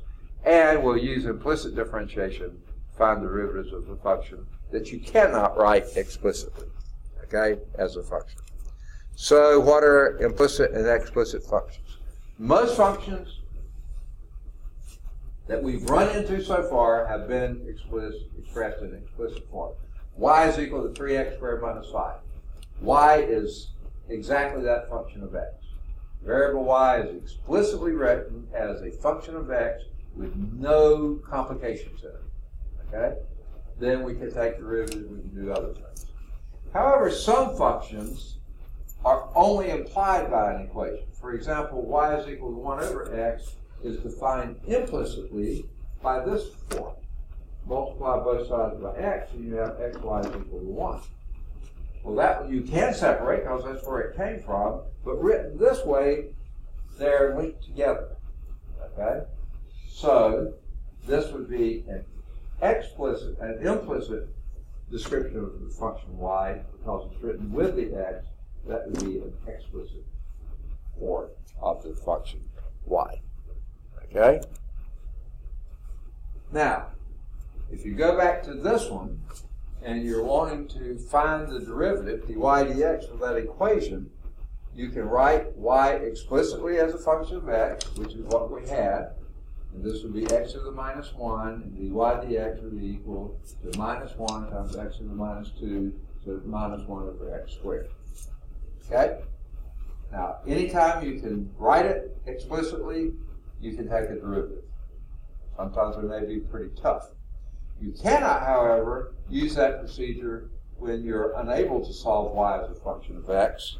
And let's show one of these. For instance, how would you find dy dx for this equation? X squared minus 2y cubed plus 4y is equal to 2. Can you solve that for y? No. Okay? It's absolutely impossible to do. Okay? So what we're going to do is kind of a trick, but it actually just uses the chain rule. Now here's the thing to remember. Y is a function of x. X is not a function of x, it's just x. Okay? So basically what we do here is take a derivative of both sides of that equation. Now I'm jumping ahead. They really don't want me doing this, but I'm going to show you. Take the derivative of the first term. What would that be? 2x. 2x. Very good. Minus 6y. 6y. And then y prime. Wait, 6y what? Squared times y prime. Very good, because y is a function of x. This is dy dx. Okay? Next, plus 4, something else. Y is a function of x, so that would be y prime, right? And then take the derivative of 2, and what do you get? 0. Okay? There you have an equation, right? And you have y primes in it. That's what you're looking for, or dy dx. I could have written this as dy dx and that as dy dx, right? I want to solve for y prime. We can do that.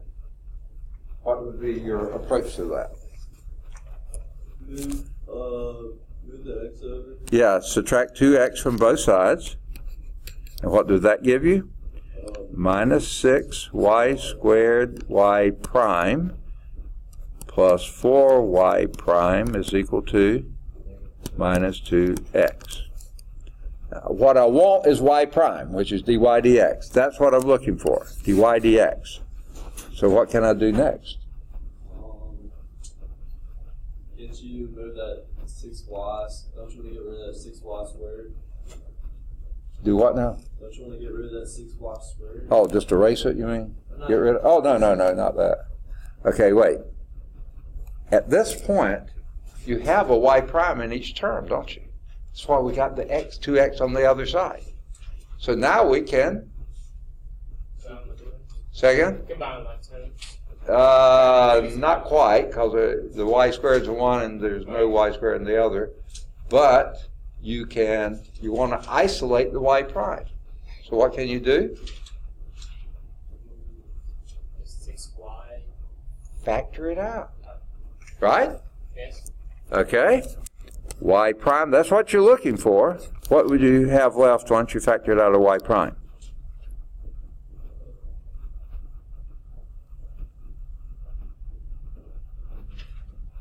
The first term?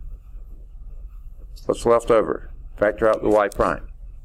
Maybe 6y. Negative 6y squared, right?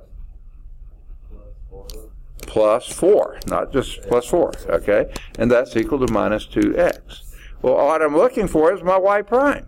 So what I'm going to do is divide both sides. I'm going to change the order of it because I don't like starting out with a minus. 4 minus 6y squared. Divide this by 4 minus 6y squared. And here you have it, dy dx, that's your y prime. Yeah. Say dx and type write dy. I don't know what's wrong with my brain. Okay. It's equal to minus 2x over 4 minus 6y squared. Or another way you could write that, and this isn't necessary, if we don't like leading off with a minus sign, make it 2x over 6y squared minus 4. That, I think, is a little bit cleaner. But either way you do it, you do have dy dx. Now, you don't have it in terms of x alone. You still have y's in there. You can't get rid of them, but you can live with that. That is implicit differentiation. Why is it minus 4? Okay, we're up here. No, like here. Yeah. I don't like leading off with a minus sign, so I negated this one by flipping it over, and that gets rid of Alright, it. that makes sense. See, and just my silly not wanting any more minus signs than normal. I know you love your minus signs. I've already determined that. Okay, but I just like to get rid of them if I can legally. Okay. You could simplify that down, right? How? Oh, yes. You're absolutely right. We could factor 2 out of each term. That'd be x over 3y squared minus 2. Yeah, you're right. No reason carrying around extra numbers either. Okay. You're going to be lazy one day. I like it. Okay. All right. Good deal. Okay. Now, that wasn't the exercise. That we weren't supposed to do that yet, were we? Okay. So let's see what we were supposed to do. That was no extra charge. It wasn't quite in the book that way. To understand how to find dy dx implicitly, you must first realize that the differentiation taking place with respect to x. Okay? This means that when you differentiate in terms involving x alone, just differentiate as usual. That's what you usually do. However, when you differentiate terms with involving y, remember the chain rule is always going to have that next step, y prime, dy dx, because you're assuming that y is defined implicitly as a differentiable function of x. So here's example 1, and I think this is incredibly too easy. Okay? What is that? D by dx of x cubed. Second? One more little word. Little number. 3x squared. Squared. Drop that by 1. 3x squared. Very good. And you can do that just because your variables are the same variables. You just differentiate as normal. Okay? Whoa. I hit the wrong button. All right, here's the v. What about here? 3y squared. 3y squared is the first part, Y prime. times y prime, dy dx, exactly. Because y is a function of x.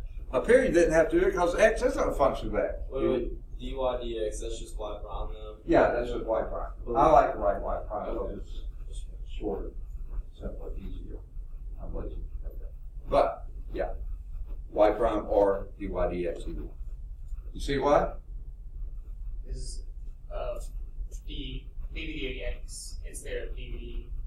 Okay. The You could have followed this by a dx dx, but dx dx is 1. Okay, so why write it down? But you need to follow this by dy dx because y is a function of that. Okay? So if you have y involved and you're taking the derivative with respect to x, still do the same thing, but the chain rule requires that one more step. Here, there's no chain rule involved. Okay. How about C? Okay, how about that? d by dx of x plus 3y.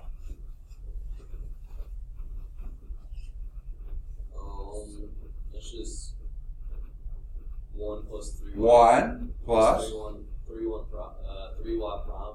3y prime, or 3 times dy dx. Perfect. Okay?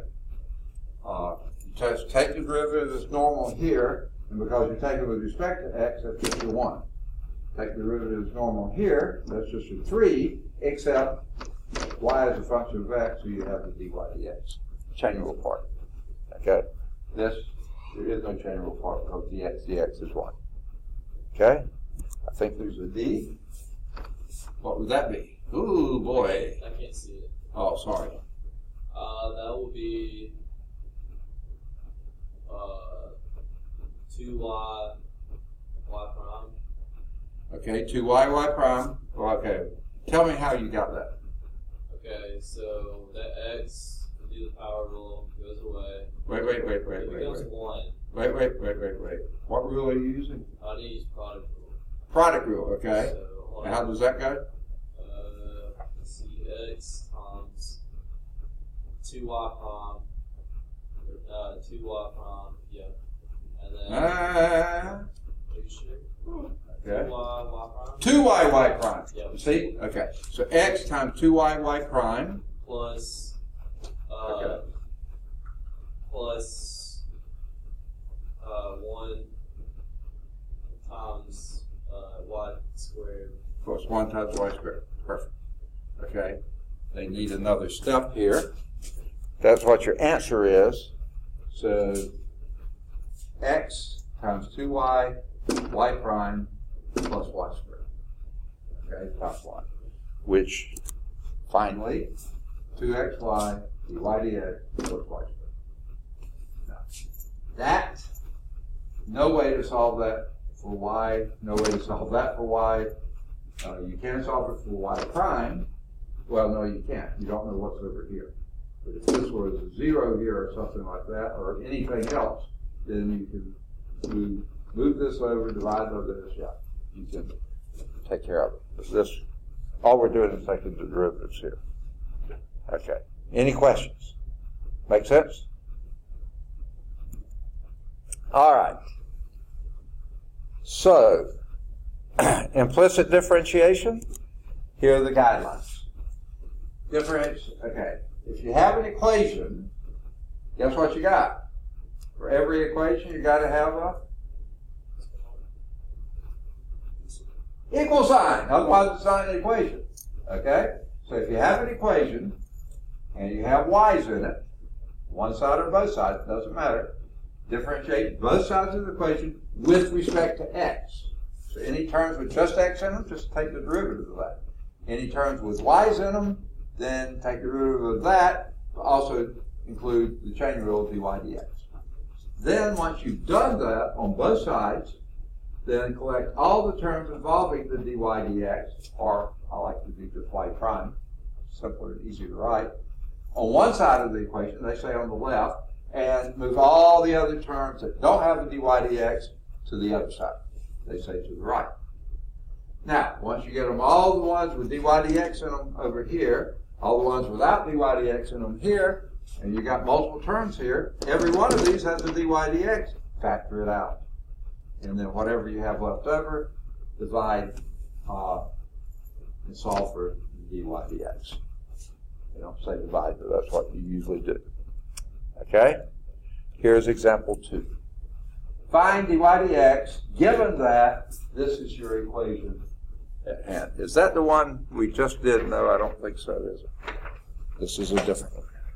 So what would you do first? Help me. Okay, good place for a Jesus answer. Jesus. Take a derivative, okay, and what would that be? 3y squared dy dx. Got to do the chain rule if it's got a y in it. Plus, second, 2y dy dx minus 5 dy dx minus 2x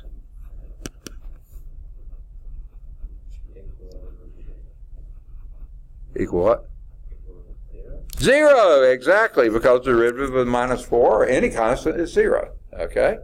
Good deal. What's next? Second? What? What's next? You haven't found dy dx, you just take a derivative, but you have dy dx's in several places there. So what do you do next? What's the next step in your guideline? Collect all the terms with dy dx on one side and all the ones without dy dx on the other side. So, second? Add 2x to both sides. That's the only one without a dy dx, so add 2x to both sides. That wipes that one out. So now we do what? Factor out what? Dy dx. Okay, that's what you're trying to isolate. That's what you're trying to find. There it is. Okay, what do you have left on the left-hand side? Once you factor it out of those three terms, the dy dx. 3y squared plus 2y minus 5 equal 2x. Right? And now what do we do? Second, divide by 3y squared plus 2y minus 5. Both sides, 3y squared plus 2y minus 5. Okay? Sound effects. Here is your dy dx. That thing right there. Any value, any point xy that fits up there, plug that point in here, and that gives you your derivative at that point. The derivative at that point, which would be the slope of the tangent line at that point. Does that make sense? Okay, let me make sure that, yep, they got the same answer we did. Can I erase? Wait a minute. So add to. Okay, yeah, that's what I got. Got it? Everybody? Okay. Then we'll wipe it out and see what they got. Okay. Differentiate both sides of the equation with respect to x. Okay. So d by dx of each one of those. Now, if this step makes it make more sense to you, do the step. I didn't do that. Y'all just started taking derivatives and I went for it. That's fine. But if this makes more sense to you, do the step. Take extra step. That's fine. No problem at all. And d by dx of y cubed is, do another step. d by dx of y cubed plus d by dx of y squared minus d by dx of 5y minus d by dx of x squared equals d by dx of minus 4. Okay. We've really got it covered now, right? And what's d by dx of y cubed? 2y. 3y. Wait, y cubed. 3y squared. 3y squared y prime. Y prime, very good. Okay, 3y squared, dy dx. This one would be 2y y prime. 2y y prime 5y prime. minus 5y prime 2x minus 2x. equals 0. Yeah, constant is 0. Now what do we do? Basically, you're going to move that 2x to the 0. Okay, add 2x to both sides, and that gives you that. Perfect. Now what? Factor out the y prime. Okay, and that would leave you Y prime, and then parentheses 3y squared plus 2y minus 5. perfect. That's equal to 2x. And then Okay. Sounds fine. Then what? you're going to divide 2x Divide that polynomial, by the left side. and there you have it. There is your answer. No way you can write that explicitly in terms of x's, but implicitly in terms of x's and y's. Okay, good deal. Now,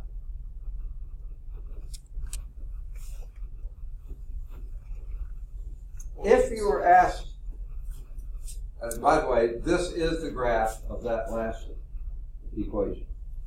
I'm glad they did it and didn't ask me to do it. Okay, this is how that thing looks. Okay, graph. Say again? That's a funky looking graph. It surely is. And what's sort of funky about It's it? It's smooth. not It's not. an explicit function y as a function of x. Why? Vertical line test fails in several places, right? But it still could be something. That could be the streamlines, flow lines of something, and you've got a real bad sink there, and you're going to have turbulence there. You might need to know that, okay? That's not going to be expressible as a function of y as a function of x. That could be things that you have turning back on themselves, which this does, okay? Can you repeat that with the vertical line test? You said since it goes through itself multiple times. Yeah. Now you can talk about this part of the function from negative infinity to minus 1, just that part, or this part from here to there, or the part from here to there, or the part from here to there, or the part from here to there. You can do individual pieces. That's really a big pain in the neck, or other parts of the anatomy. But there are points that certainly do fit on this curve. And they give you some when x equals 0 and y is equal to negative 3. Well, let's see if that's right. Where x is 0, that disappears. And y is equal to negative 3, that would be negative 27 plus 9. That would be minus 18 minus 15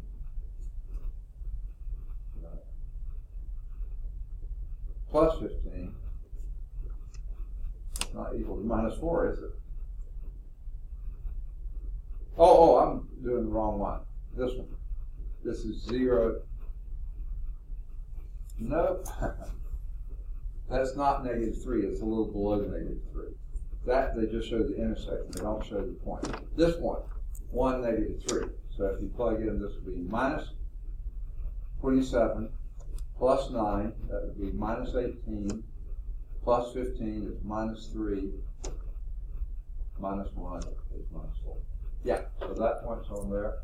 With x equal 2, y is equal to 0. Let's see if that's right. 0 plus 0 plus 0. Minus 2 is minus 2 squared is minus 4. Yeah, that works. 1, 1, does that work? 1 plus 1 minus 5, that would be minus 3. Minus 1 is minus 4. Yeah, that works. So several points are on that curve, and you can come up with the dy dx by plugging those points in here. 1, negative 3, that would be 2 over 3 times 9, 27 plus 18,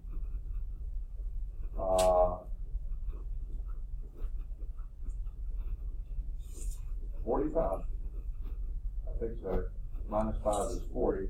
So that would be, what did we say? 2 over 40, 1 over 20. And, ooh, must have messed that one up. But anyway, but you can calculate the slopes from those points. Now, one thing to notice, you can't calculate the slope here, can you? Slope comes up infinite because that's the vertical line. All these others do have slope. Very little gradual slope there. Negative slope here.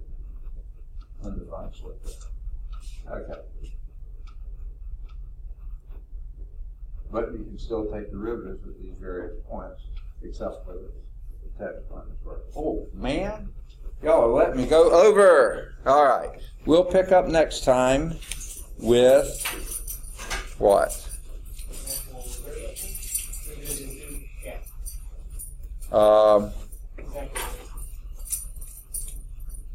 I can't.